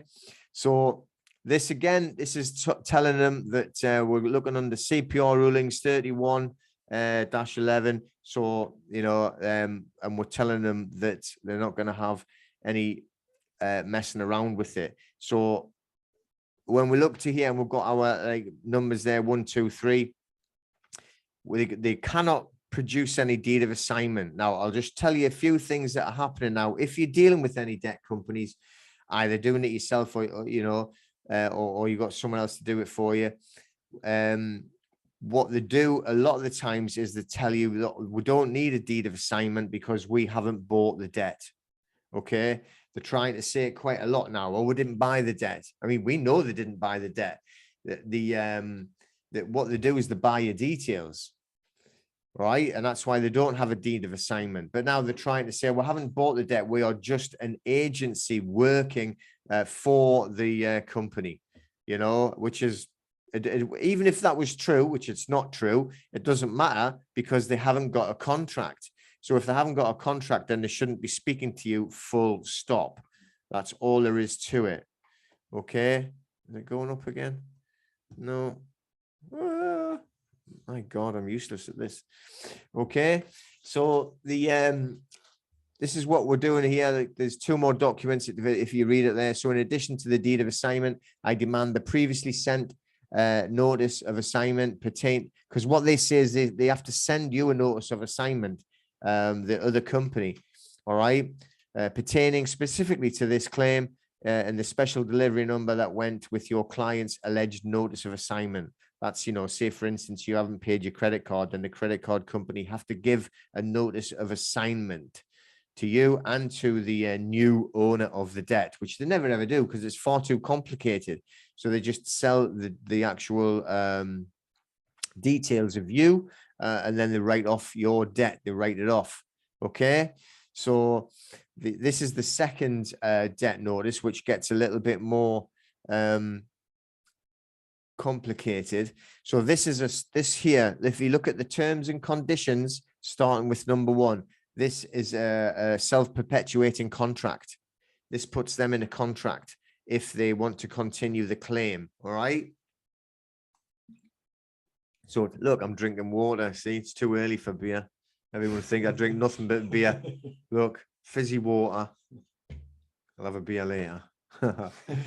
All right. So terms and conditions. This is us putting them into a contract if they want to continue on the claim. Unless you can produce the documented evidence of your claim against me as required in this and all previous notices, I will not enter into any further communication on this matter. No documents equals no contractual obligations and no liabilities. Number 2, if you willingly continue to pursue this claim, knowing you cannot support or produce evidence of your claim, you'll be charged by a counterclaim up to 3 times the amount of your original claim, plus any court costs incurred and compensation to me and trespass you have made against I. So remember, it's the law common to I, and a trespass is what they've actually done wrong. Now, when you're doing a claim, we've got it on there 3 times. You can't claim any more than 3 times because of equity. You have to be in equity to be asking for remedy. So if they were saying, oh, you owe £2,000, so you can claim back 3 times that, so £6,000 plus the costs of you writing the letter. And writing the notice and sending out the notices, but not just, you know, I mean, it's like an hourly rate. It's not like just what you paid for the paper and the postage. All right. So like a couple of £100 per notice that you've had to send out, etc. Number 3, any further correspondence from you sent without requested documents will be treated as harassment and attempts at fraud and postal fraud. Number 4, any effort on my part to deal with your vexatious claims will be charged at a rate of £350 per communication, £175 having to open and read your unfounded claims. This first reply is free. The rest will be charged at the rates herein. Any attendance at court or dealing with court procedures will be charged at a rate of £450 per hour. Plus, please take careful note of these rates as my time is not free or equal under the law. That £450 an hour, that's probably what a solicitor would charge anyway. So there's nothing like scandalous about that. That's what we're going to be charging them. Number 5, attempting to sell this account to another agency, knowing it is in dispute, will amount to fraud and deception. Now I have entered that condition in this notice and sent special delivery on the date specified, which will now be evidenced in court, showing you had previous knowledge that you had no case while claiming otherwise. Number 6, any further sale of my data to another party without proof of claim is strictly forbidden. Additionally, remove my data from your records. Since you have no claim documents, you have no claim and therefore no reason to have in your possession my data. Remove it. Number 7, any summary judgment made in my favor binds these terms herein. Number 8, since it will be your conscious actions that will determine the agreement of these conditions or an end on this invalid claim, all parts of this notice are hereby irrevocable. I suggest you read the terms and conditions carefully again. Any judge sitting in the future, should you be foolish enough to go ahead with an unfounded claim, take note of clause 2. It is a contractual agreement born of your actions, not verbal or signed agreement. Your actions will seal the contract. You can, of course, choose not to contract and confirm to in writing you will no longer be pursuing nor selling my alleged debt to any other third party. Otherwise, I will, of course, be filing these documents as court evidence. Okay, so that is actually a self-perpetuating contract. If they continue, then they have contracted themselves to that. All right, so this is the second notice that we send out. Now, I have just done 2. Let me see, I'm going to stop sharing this one. I have just done 2 sort of like debts that I had of my own with 2 different companies. One of them just took the first part, the first notice, and they just went, I want nothing to do with it, and they disappeared. On the last one that I've just done, which was, I think, is it Morehouse? Is it Morehouse, that one I was doing? Morehouse. They actually took all 4 of them before they buggered off, but they did, you know. So, you know, it definitely works. And it was the same, the second one, the second letter, the one that I've just read out there, that is what I sent to the company in London. It was a company of solicitors that were claiming over 200,000 as a debt that they had bought. And they admitted they bought it. And obviously, once they've said that, they can't then turn around as a solicitor's company and say, oh, no, I didn't mean that. You know, I haven't actually bought it. I lied. You know, we're just agents. So if they've admitted they've bought it, then they need to show us a deed of assignment.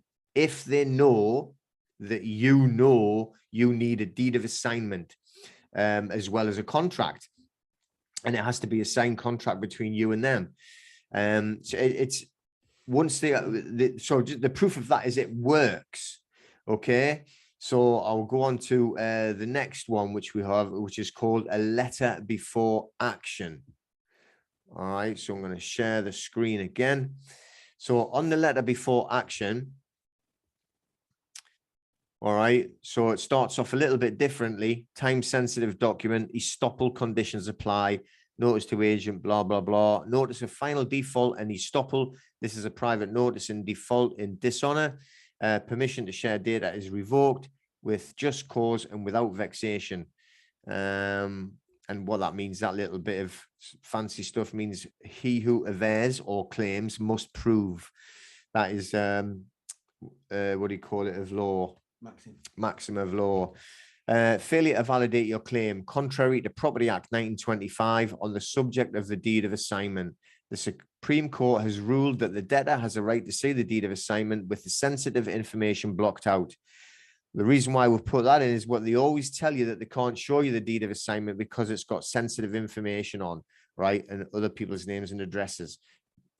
They just need to block it out. They just need to redact it. It's actually in the law. And the couple of case laws that we actually have written down there for you, that's actually the case laws there. And it actually tells them that we already know. So, and then the next sentence down says, we require and requested a deed of assignment, as mentioned above, redacted if necessary, under section 136 of the Law of Property Act 1925, which must assign absolute title to a debt. So when you're dealing in debt, for whatever reason, it has a deed with the debt, exactly the same as your house has a deed. And that is why it comes under the Property Act 1925. All right, just so you know, it's nothing to do with like houses or anything, but they see a debt as a piece of property, so it has a deed. Okay, so this is a letter before action. So what this means is we're actually telling them that we are going to be like taking action now. So where it comes down to the next part, it's now been far in excess of reasonable time to validate your claim, and you have not and you have yet to produce any documentation to do so. Your claims and correspondence raise critical points which you must now address. You did not have any validating documents when you made past and present claims. You stated on 2 separate occasions you were or never had possession of any documents. What that means is, right, I'm taking it on 2 points because we've wrote them 2 notices before. That's why it says you stated on 2 separate occasions. Even their silence is there admitting they haven't got it, okay? Number 3, you have no documentation to show title to your claim through a deed of assignment. 4, you are in breach of the Law of Property Act 1925, Section 136. 5, you are in breach of the Law of Property Act 1925, Section 196, notice of assignment sent registered by post, by law. Number 6, you are in breach of Section 44 of the Companies Act 2006. Number 7, you're in breach of Section 13, Law of Property Miscellaneous Provisions Act 1989. This alone renders your claim ab initio. Number 8, Fraud Act 2006, Section 3, for fraud by failing to disclose information. Okay, so notwithstanding the above facts of the matter under CPR Part 31.11, should you wish to pursue this matter, you will be compelled to produce all the required documentation, including the deed of assignment, redacted if necessary. Additionally, CPR 31, Section 6B, if you fail to show or disclose said documents, you will be held liable under the Fraud Act 2006, Section 3, fraud by failing to disclose information. Okay? Excuse me. So this is a powerful notice, and it's actually laying it out in front of them exactly what exactly what it is that we're actually going to be claiming against them. Okay, so there again, it's finishing off with the CPR rules and also the GDPR, and this here really is like, telling them what's going to happen. Stop that share. And the final one, all right, is like the final one, number 4, is usually what like if people again really antisocial is what you would have to go to. But remember, once you've done number 4, all right, that is when you want to start putting in a claim. Okay, but on number 4, it also should be done with an affidavit. So you send off the affidavit. They cannot rebut the affidavit, and on the affidavit you state everything that you've done, all the notices that you've done, the times that you've done it. I've got a very similar one that we do on the A for V. Now, just on the A for V thing, we're talking about that promissory note thing. Now, the A for V that I've done before, and then this promissory note that we've actually just got up there. Now, the guy or one of them, hopefully you've heard of John Harrison, who did he didn't do it, but he was in the film The Straw Man they made. It was about 2.5 hours. He was in there, done a lot of presentations. John Harrison. He's unfortunately no longer with us, for whatever reason. I don't believe much about what I hear about the way people like him kind of leave this realm, but this is copying a lot of the stuff that he did. Now, one of the guys that did it, and he sent off to the HMRC for 2,500 using this promissory note that we've actually put up. Well, we will be putting up on the website, and that's 2.5 years ago or something. He's never heard a word back, and they've cleared the debt. So this has got proof. All right. So anyway, let's just go back to this final notice that we've sent. Hang on, where am I now? Which is notice of prosecution. Okay. So this was the last one that I sent to this company that I was dealing with, which is the one that they actually said, look, we don't want anything to do with this anymore. We're returning all the documents to the original lender. Yeah, right. Okay. All right. So where am I? Oh man, how are you? That's it. So it tells them, note notice of intent to prosecute, time sensitive document, estoppel conditions apply, notice to agent is notice to principal, blah, blah, blah, blah, blah.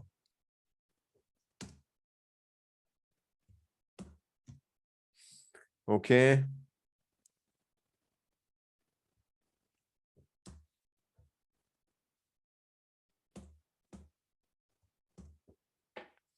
All right. So notice of intention to prosecute and file a claim. This is a private notice in default, in dishonor. Permission to share data is revoked with just cause and without vexation. Let's move it up a bit there. Notice of intent to prosecute and failure to validate your claim contrary to the Property Act 1925 on the subject of the deed of assignment. So it's similar to the first one, but just like more direct, and it hasn't got the as much document in. As much information in, I should say.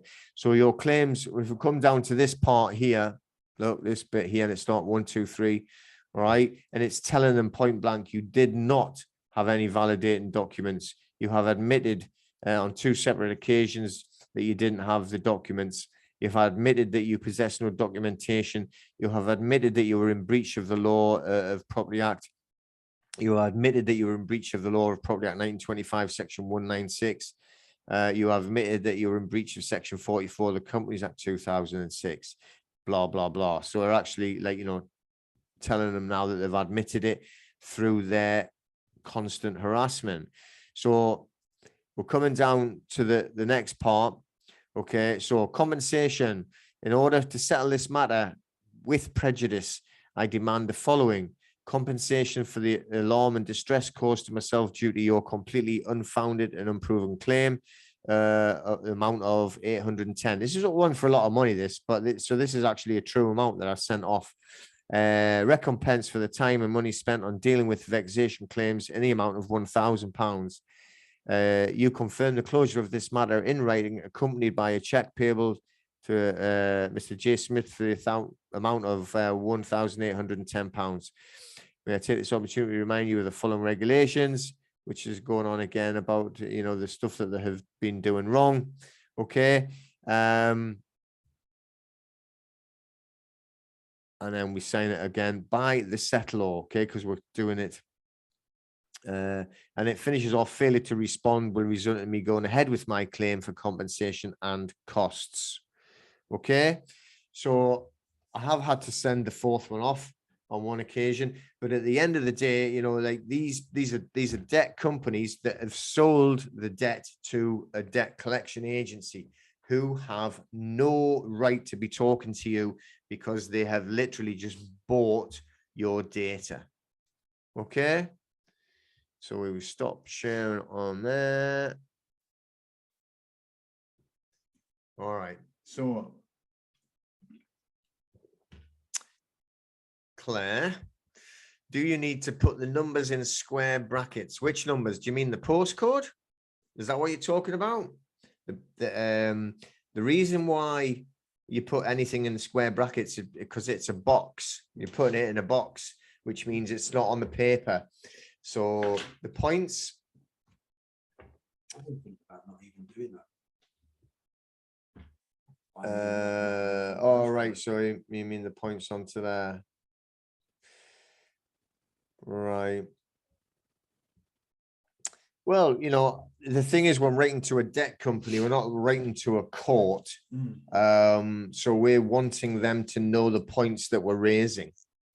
It's not a court document or a legal document in that sense. Okay. So that all of those notices and that, they're all up on the membership site now. So if you have got any debts that you know that you need to do yourself, then you know you've got them there, and you can change them in any way that you actually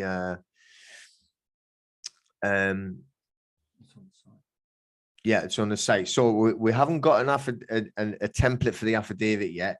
I have got one, and like I said, very, very similar to what it's going to have to be for the A for V. So what I'm going to do, I'm just going to take the A for V one, and I'm going to slightly change it. Okay. and slightly change it, and then we'll add that up as a template for the affidavit. And obviously you just put your own details. A McDonald's parking fine, what does that mean? Does that mean you were sitting in McDonald's too long, eating too many burgers, and they've put a parking ticket on? Or do you mean it's just a Mickey Mouse parking ticket? Is that what you mean? The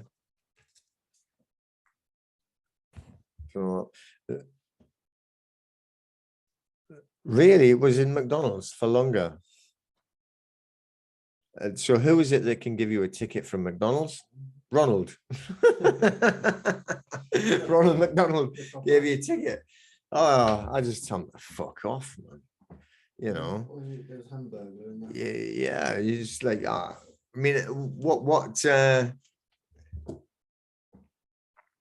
if you're doing the fourth notice and it's the intent to prosecute, then you should be willing to prosecute. So you want to send the affidavit off either before or just after, and you send it to them, obviously. But on the affidavit, the whole point is that they have to rebut it, okay, which they can't, and that will give you the affidavit that you can actually use for court, you see, when you put your claim in. So you've done the fourth one, telling them that you are going to do the actual claim, and you can also, because they haven't got any proof, you know, what do you call it, of the deed of assignment, all right, you can also apply for compensation as well to the ICO.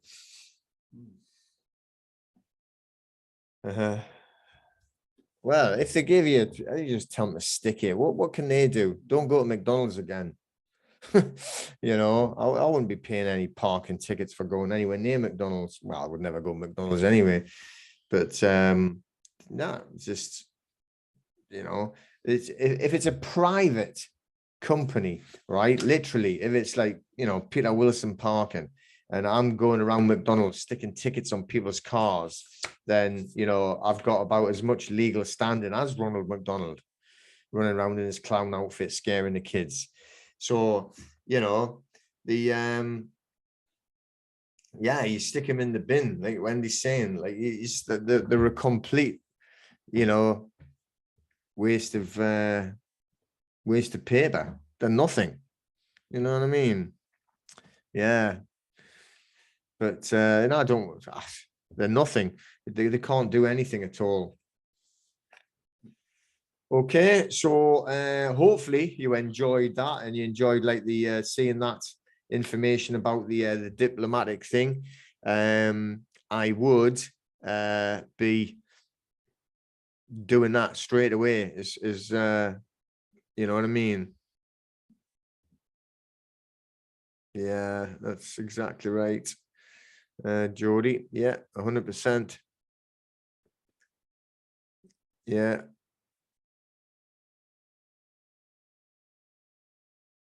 Yeah, yeah.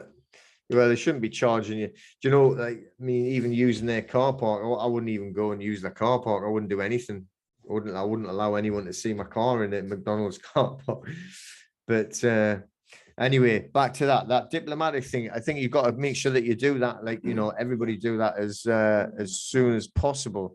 And you know what, as well, hang on.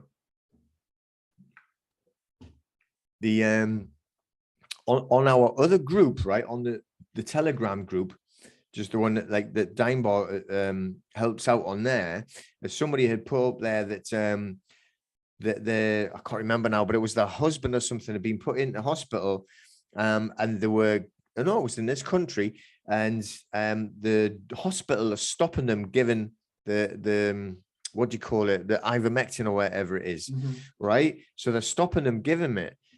Because they're wanting to put them on their own medication. So I'm saying this now, yeah, in Devon. So that's why you need to get that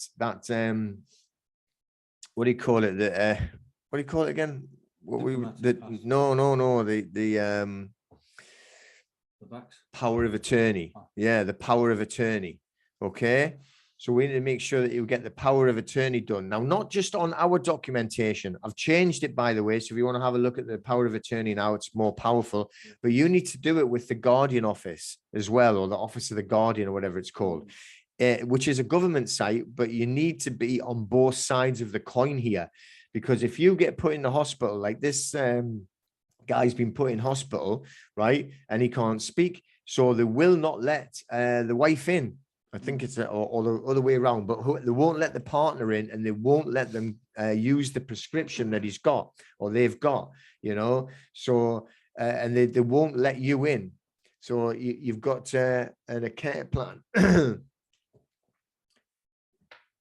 Pouring rain, but you know that. So there's two parts of it. There's the health and wellness part on the power of attorney, and it's an official government document. So you need to get that, so that, and literally without that, they will not let you in to help someone. So if you've, you know, like your partner or whatever it is, right, if they've gone into hospital and they can't speak to stick up for themselves, they'll literally tell you to get out, and they'll do whatever they want to this person in hospital. When that's not good nowadays, we know that now. All right. The NHS Nazi hit squad. That's what that stands for.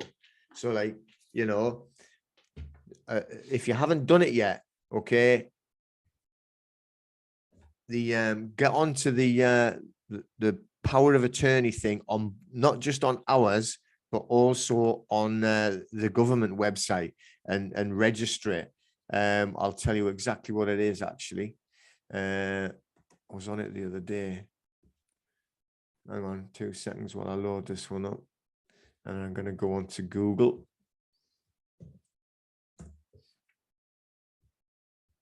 Guardian Summit. Office of the Public Guardian. That's it.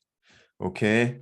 And it is a gov.uk. So if you go to Google and just Google Office of the Public Guardian, and then it'll take you through to the make a lasting power of attorney. Okay, make a lasting power of attorney. I've got mine half filled out. But I have to complete it because I couldn't get, you know, that, what do you call it? The address. All right. Okay, so I'll tell you what I'll do. I'm going to copy that, and I'll put this in the chat. So this is for the lasting power of attorney, I think. All right. So like, just that is horrible to hear, you know, that this, I can't remember if it was a man or a woman, but it was like, you know, their partner, whoever it was, and they won't let them in, and won't let them give them the medication that they're on. So they're trying to give them their own medication. So you got to make sure that you've got that lasting power of attorney. So what I'm working on right now, okay, is I've changed the power of attorney that we have on our documentation, but it's got to tie in with that one from the government website. So make sure that you do that and get that done as well. So you have a power of attorney in case you end up not being able to speak. If you can, you know, you could just go unconscious, get, you know, you don't know, fall off your bike or whatever. And then if you can't talk, you need someone to make sure that they don't go and stick anything in you that you don't want. No needles going in, there's horrible poisons going in you. And if you are on ivermectin medication or anything like that, then you're allowed to take it. They can't stop you, but you've got to make sure that you have that power of attorney. Okay. So that, like I said before at the beginning, what I'm working on is the new security agreement, which is going to make all of the documents a lot stronger, and also cover more of your assets on a protection level, but that will tie in with a private trust. So I'm nearly finished with it now. So we'll have a private trust done, right, which will be tying in the private trust with the power of attorney. Okay. And then everything go underneath the private trust, and your security agreement in a private trust to protect everything. Now, if you want to get extra private trusts as well, you can, and then put everything that we've already got into an extra private trust. Okay. But and you'll be able to send off, like, as an amendment to the 7, what we've already done, you're already private, then we can send off an amendment, which is the new security agreement and the private trust all in one. Okay. Hang on, I can't see that's getting covered up. Well, the thing is, like with that's what I'm saying. It will be a private trust. It will be a private trust on its own anyway, right? So it will cover you as a private trust. All right. Now, if you want, you can get an extra private trust from Darren and put even all of that in there, but you will be covered with a private trust. And it will be solid private trust. Okay. So either or. What's that say? For those not done all the paperwork to the 7, can we just send the L&D social hold harmless and then say send other paperwork upon request? As they won't anyway. What does that mean? I don't understand that question. For those that have not done all the paperwork to the 7, can we just send the L&D security agreement hold harmless? But why? I don't.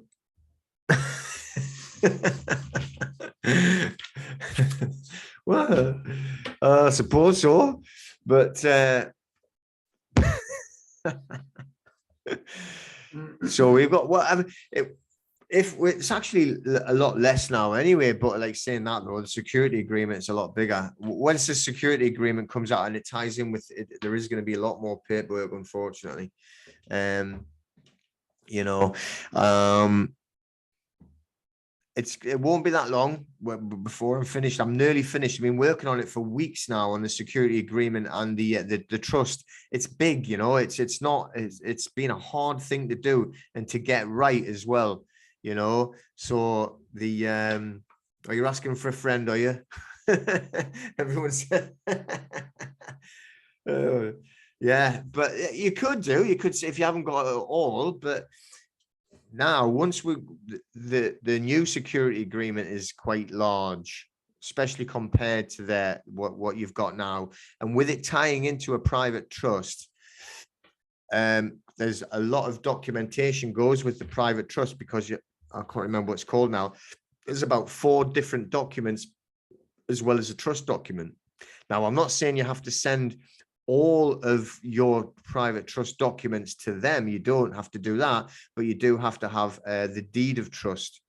And there's 2 others that are only 1 page long, but it's still a lot more extra paperwork that you will have to be doing, unfortunately, if you don't like paperwork. All right. So I think that's about it for now. We've been covered a lot there. So like I say, make sure that you do that lasting power of attorney thing. It's so important. You know, that's 2 times now that I've seen somebody getting, you know, once you get in there, it's too late. You know, once you've gone into hospital, it's too late to say, oh, I'll get a power of attorney then, because it takes quite a while for them to actually validate it or whatever you would call it. So once you apply for it, it's not immediate. It takes a while. Okay. Just, I know that through like dealing with it. But also that do that as soon as you can, and then make sure that you do the diplomatic thing as well. Those 2 things. I have not completed the 1099 yet, Mark. I'm still in it, and it is a nightmare. It is doing my head in. I'm stuck on a 1040, which is a US tax form, because I don't do US tax. I don't pay US. I don't pay any tax to anyone. But I haven't finished that. I'm still trying. I'm doing it. I've got a letter off a woman called Anastasia who gave me a letter that she sent hers off. Now she sent hers off and finished it, but that's maybe 4 months now, and she hasn't heard anything back, and she's got no money back neither. So this is what we're working on. We're doing things and trying to tell people how it works. But also, like I say, you know, we're still pushing ahead with the birth certificate and the limited company thing. And if that works, right, if that works, then you know, and we get access to what we call our remedy or our trust, right? I'm not going to go through all that work to do a 1099 like that again. That's too much. That is too much paperwork, Wendy. That's crazy. That is. Yeah. I mean, I'm surrounded by people upstairs trying to do that, and I still haven't got anything. Yeah, buy some land. Too true. exactly. And then grow our own food so we can have like them great big spring onions that Dimeball was talking about. They look like leeks, and grow decent food where you can eat it without getting poisoned, and never go near a McDonald's car park ever again. Oh, okay. I'm sure this fizzy water is bad for you. All right. So then, anyone got any questions or anything else before we shoot off then? I don't know how long we've been, 2 hours on here. But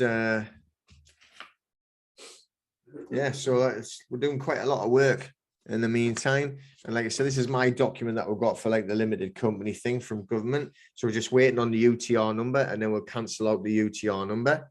And then we're going to continue. And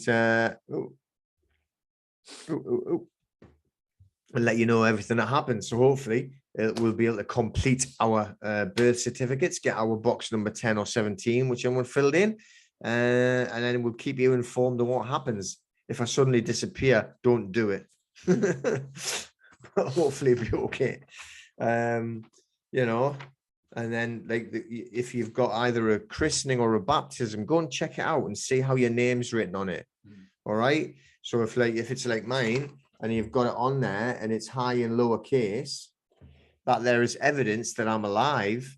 Okay. And then I can actually, oh yeah, I'm going on Race TV tomorrow, I think. I'll have to check back. It was supposed to be last week, but we had to change it for something. So Race TV, I'm going on there live.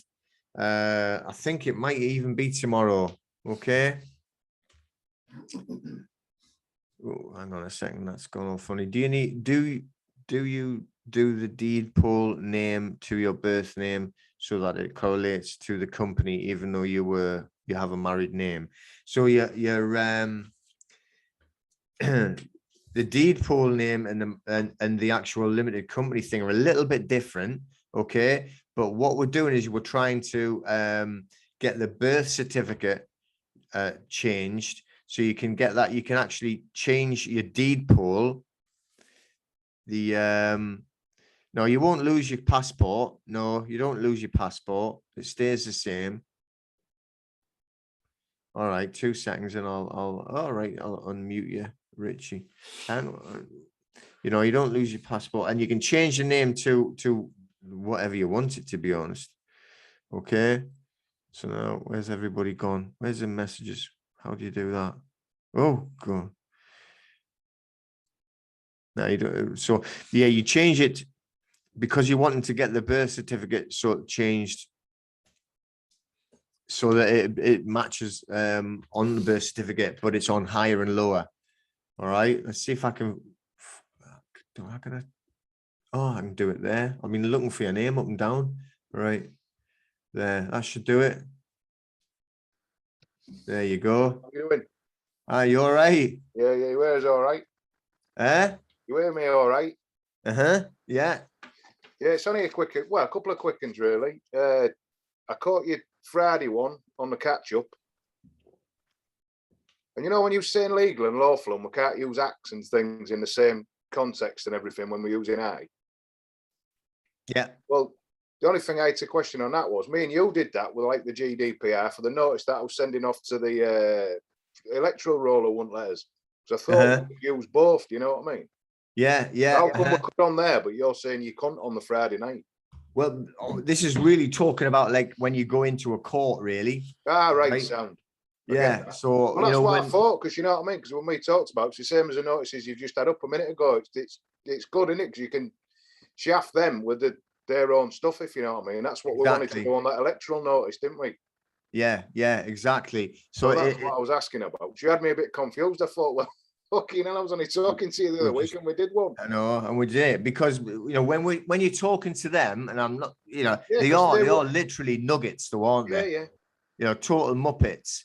So they won't acknowledge what we're doing, will they? Whatsoever. No, so you've got to put it in their language for them to acknowledge what we're doing. Yeah, exactly. So you've got to speak in their language. So you're dipping into commerce So Yeah, you're yeah, putting your hat on of being, you know, in their world, but that's Yeah. what we can.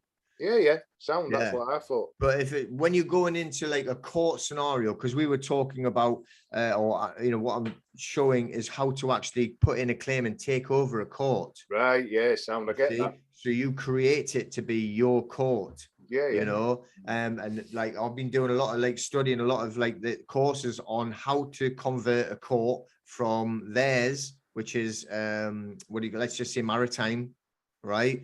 To and it would be a common law, but it's not common law. It's like law common to I because it's expressing of I, my law, or the law Yeah, of yeah. I. Yeah, yeah. I So get that's that. what that was about. And then if you're doing that, you can't use acts and statutes. Yeah, It's yeah. I get copyright. that. I Yeah. get that bit. But when The you're only doing other- the notices like that, like, well, I've just done it there, haven't I? Yeah, yeah. That's what know? I'm saying. That's why Mhm. my head was a bit fucking spun upside down. No, but you can do both, and that's the good thing about being what we are. You can literally. I know a lot of people disagree with me, and a lot of people, you know, but it's a fact, right? And this guy was just doing tons of training with him, and they took his kids off him, and he used the notices and everything that I was talking about to go into court, and he got his kids back, you know, so it works. But he says you can be, Right, as long as you fair do it correctly and use the correct language, you can go in and out of commerce, which call it what you want, maritime law, commerce. You know, you can dip in and out of it as long as you use the correct language and do it correctly. Yeah, yeah. I don't know if it's me or you. You keep freezing. I don't know. Might be me. No, everyone else is moving. It's just you. Yeah, yeah. Sound. All right. Is that all right? What was the other question, or was it? Yeah, I know. I don't know what's going on there because it's on full bars. You're red on my side. Your bars are red. What is it? It's bang on, mate. It's weird, mate. You've gone yellow now. Weird lately. It's just.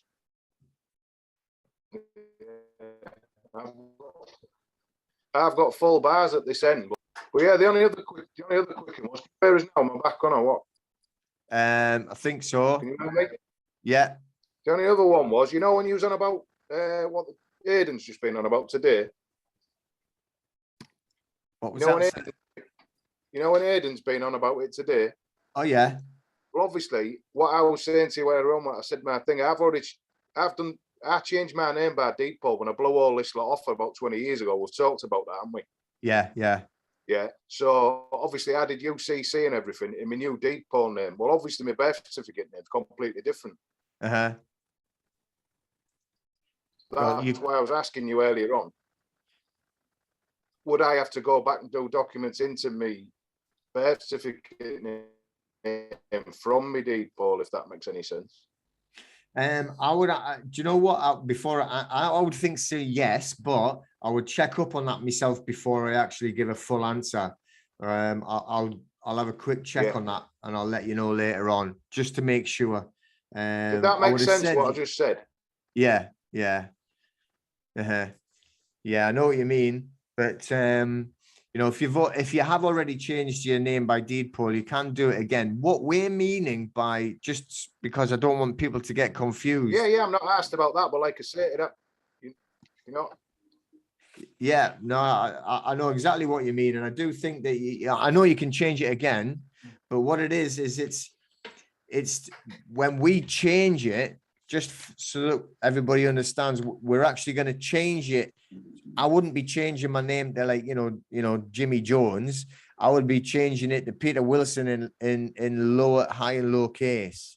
Yeah, yeah. So Just they have higher to, and lower case. how it's written. Yeah, yeah. And that's why we wanted, like, you know, also the baptism, the birth certificate, so it could be in. Well, I didn't know what they were going to do. I was hoping they would, and they did. They sent it higher and lower case. So, and that's what we want. You know. And if you try to do it online, changing your name by deed. All right, mate. So. Yeah, it's got to be an enrolled. Yeah, yeah, you got to do it by hand in an enrolled deed poll if we go that. But you know, we will be passing more information on as and when we're doing it and what happens, and see, you know, because these people that we were talking to said specifically once they'd limited their name, the mortgages disappeared. So that's very interesting. You watch everyone Okay. run out and get a mortgage now. Yeah. It's gonna put a smile on your face on a Sunday afternoon, isn't it? Definitely, definitely. You know, so the same thing, which again, I don't like truly know everything about it yet, but I do know that we've got a lot of people fighting council tax, for instance. So if you actually went and limited your name, then that council tax thing should just disappear as well. I would think, especially if the Yeah. HMRC stuff, you know. So Yeah, definitely. if the HMRC stuff, if they'd make you disappear, you know, then I'm sure that the council, because you were then a limited company, and when they write any summonses or anything like that, just say it's a limited company. Who is it in the company you want to talk to? Yeah. You know. Yeah, it's good. So- It's good, mate, and it's brilliant. That. Yeah, yeah. So, you know, a lot of new things that, well, not new, but like things that are happening and things that we're discovering, you know, so Yeah, all good. brilliant. Okay. What's Sound, this mate. now? All right. Yeah, see, that's the thing. I was like on to Claire. So like on the Church of England, on their offices and everything, that's fine. Okay.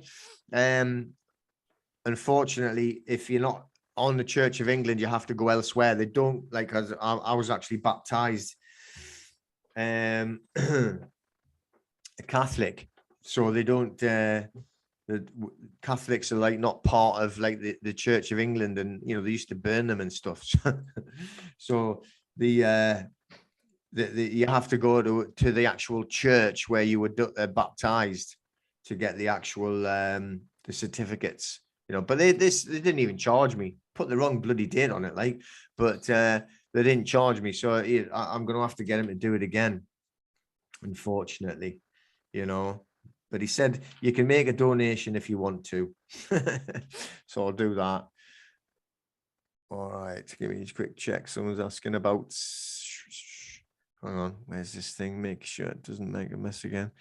All right then, so the reason why we're doing the baptism stuff is to get the name in the high and lower case. That's what we're looking to do. Okay.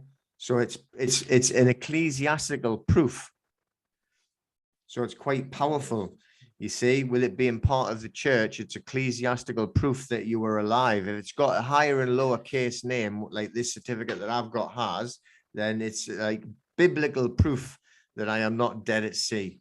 So that's what we're trying to do. And then by you use the proof to get box number 10 or box number 17 completed on your birth certificate.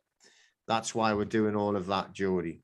So if you look at like this scabby bit of paper I've got, right, on that number 10, look, there's a line through it. Number 10 says on there, name, what does it say? What is that? I can't read it. Entered after registration or something like that. Name entered after registration. Yeah. So what they do, they don't put it on here, but they do a different certificate, which is the one that they create the bond with. All right. So let's go down a little bit there. So what we want to do is we want to complete this birth certificate, and then that would stop you being a child. You would then be a grown up. Okay. All right. So you have to go to the registrar that holds the original birth certificate to complete it. You go to the GRO, Wendy. You actually write to the registrar at the GRO to get the new birth certificate. Once we actually got all of the, from what I gather, right, which is what Aidan was saying, you get the if you did the deed poll thing, right, which I don't know if I will have to, because I have got like the ecclesiastical proof of my higher and lower name. So I don't know if I'll have to do a deed poll because I've actually got it here already. So, you know, and it's signed and stamped officially by the church. So I don't know if I'll actually have to do that, but what we'll do once we've actually got all the proof is we send the proof off to the GRO, and it's like the head office. So you don't have to go to where you were actually registered, because it'll all get sent to GRO anyway. So that's what I think happens. And then you send all the evidence off with an affidavit for that. So I have some info reference ICCPR. Is that the test thing, Mark? Is that what you mean by that? Let's go and have a look. Oh, there we go.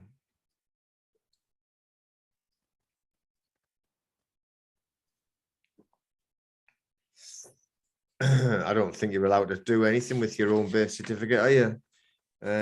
So this is the box 17.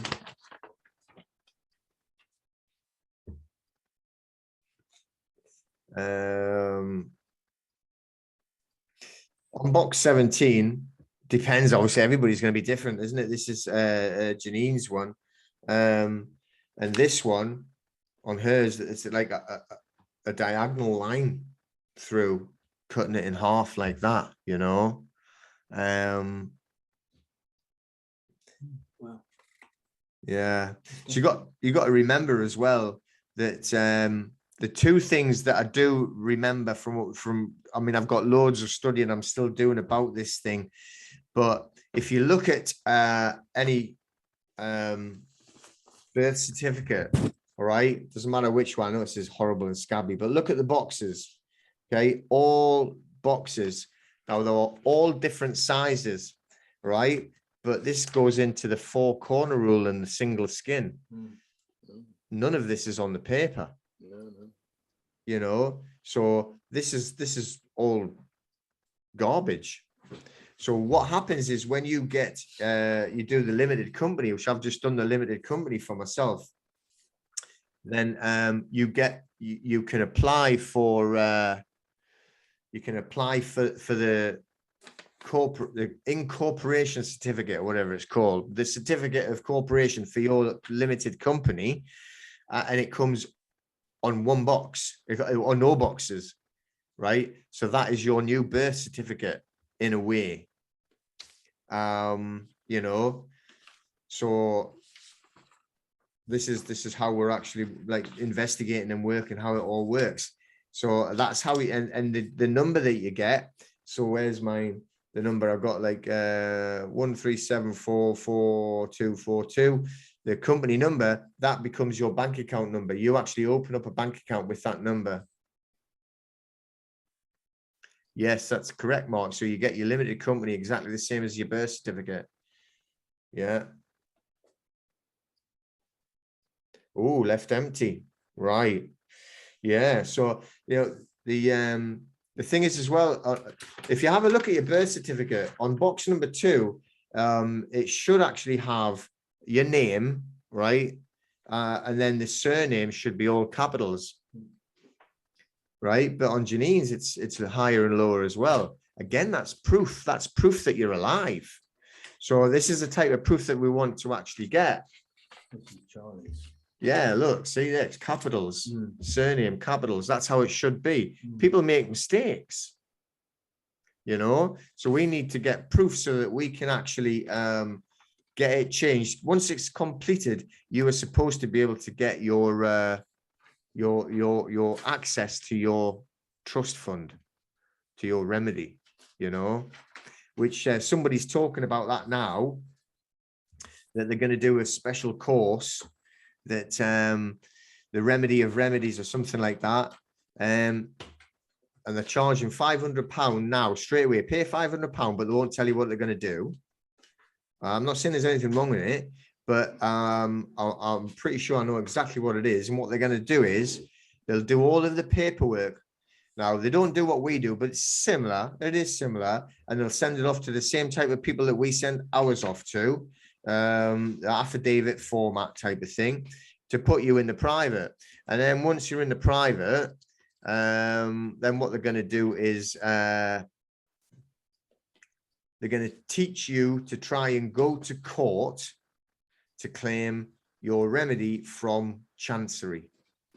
All right. So I know somebody who's he's got a course. I can't remember how much he charges now, and he says he'll actually teach you, even though he's not done it before. He'll teach you how to get your remedy by going to Chancery, and he'll prepare you to go to Chancery to beat the Chancellor at the Chancellor's game. So, and I know that they're friends, you know.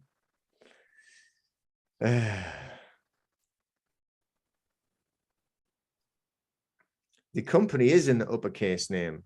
The only way that Mark, about like, when you do the limited company, right? The limited company is all uppercase. Okay, so the limited company, so for me, it's right. It's Peter Wilson Limited, but then I will be the director.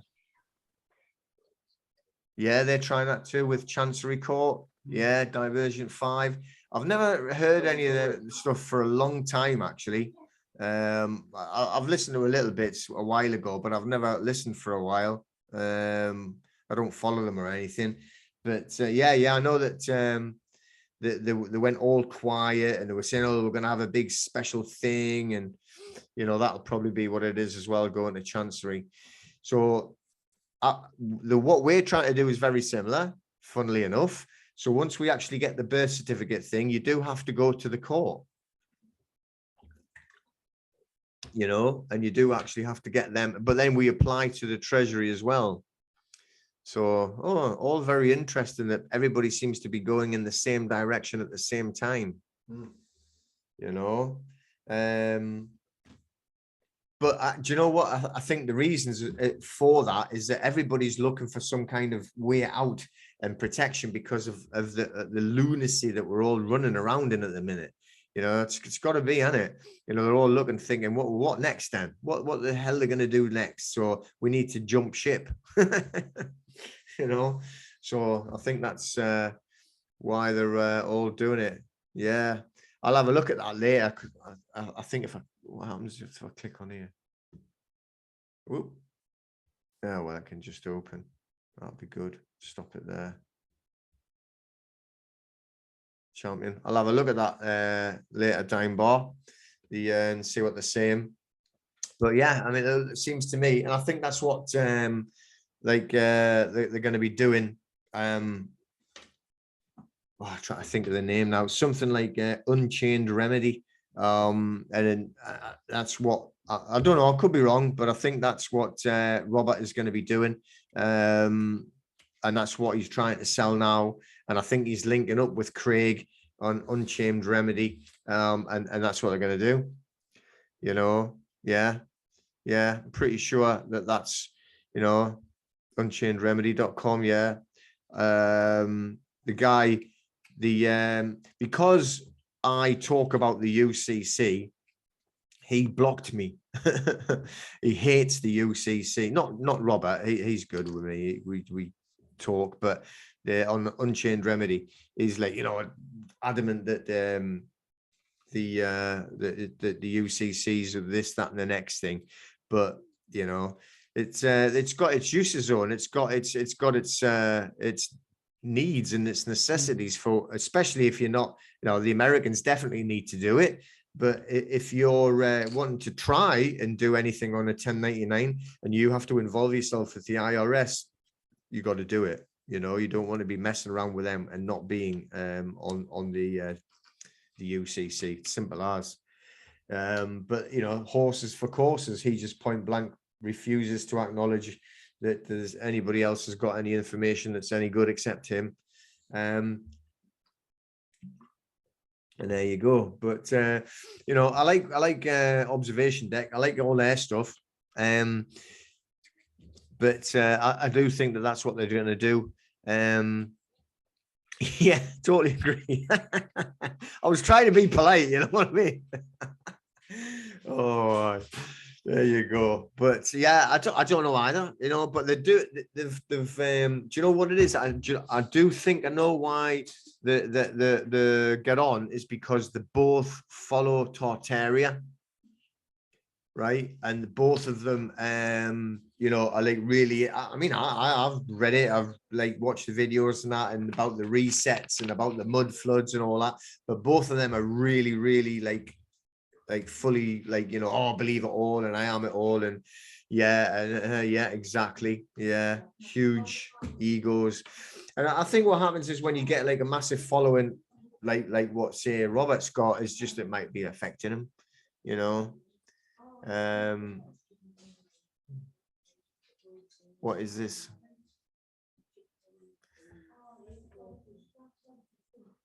I can't see it.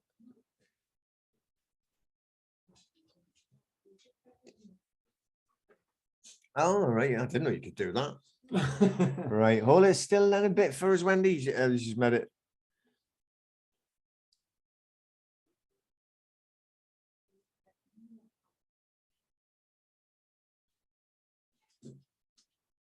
What are we looking for? I don't know.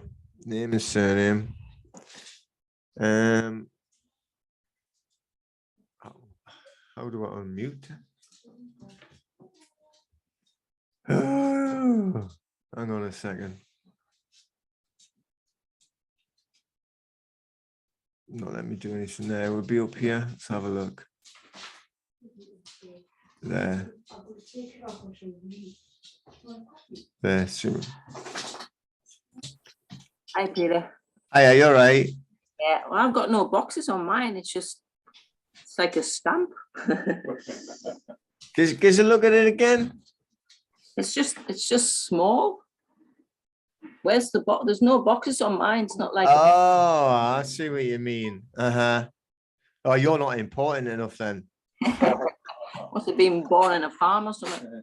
I don't know. I mean, that looks like, obviously I know that they're all copies, but I know people that get copies of copies, you know, I don't know.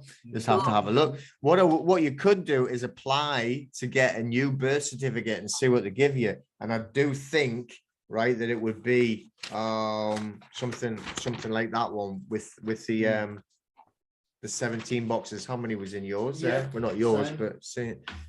Same both for me and Charlie. Right, 17. So Yeah, so it's just interesting because like on Janine's, hers is higher and lowercase, which is really interesting because that must mean she's alive. She must be, she just come in. But on the other ones, like theirs, it's all capitals. mine's not capitals, but obviously it's just a copy anyhow. Uh-huh. Yeah. I'll just order another one and see what happens. Uh-huh. Yeah, order another one and see what it comes back at. Really interesting. Yeah. Really interesting. Hello to Janine. Yeah, we just Yeah, seen it. yeah, Janine. Wendy's shouting on you there, look. We've got a party going on. God bless his sister there. Hiya. You all right? Hey. The dog's in as well. Oh no. I'm being good, look, water. It's I just, know. you Come know, on. yeah, have a I've got sniff of gin in it. it. Gin. Oh yes, good girl.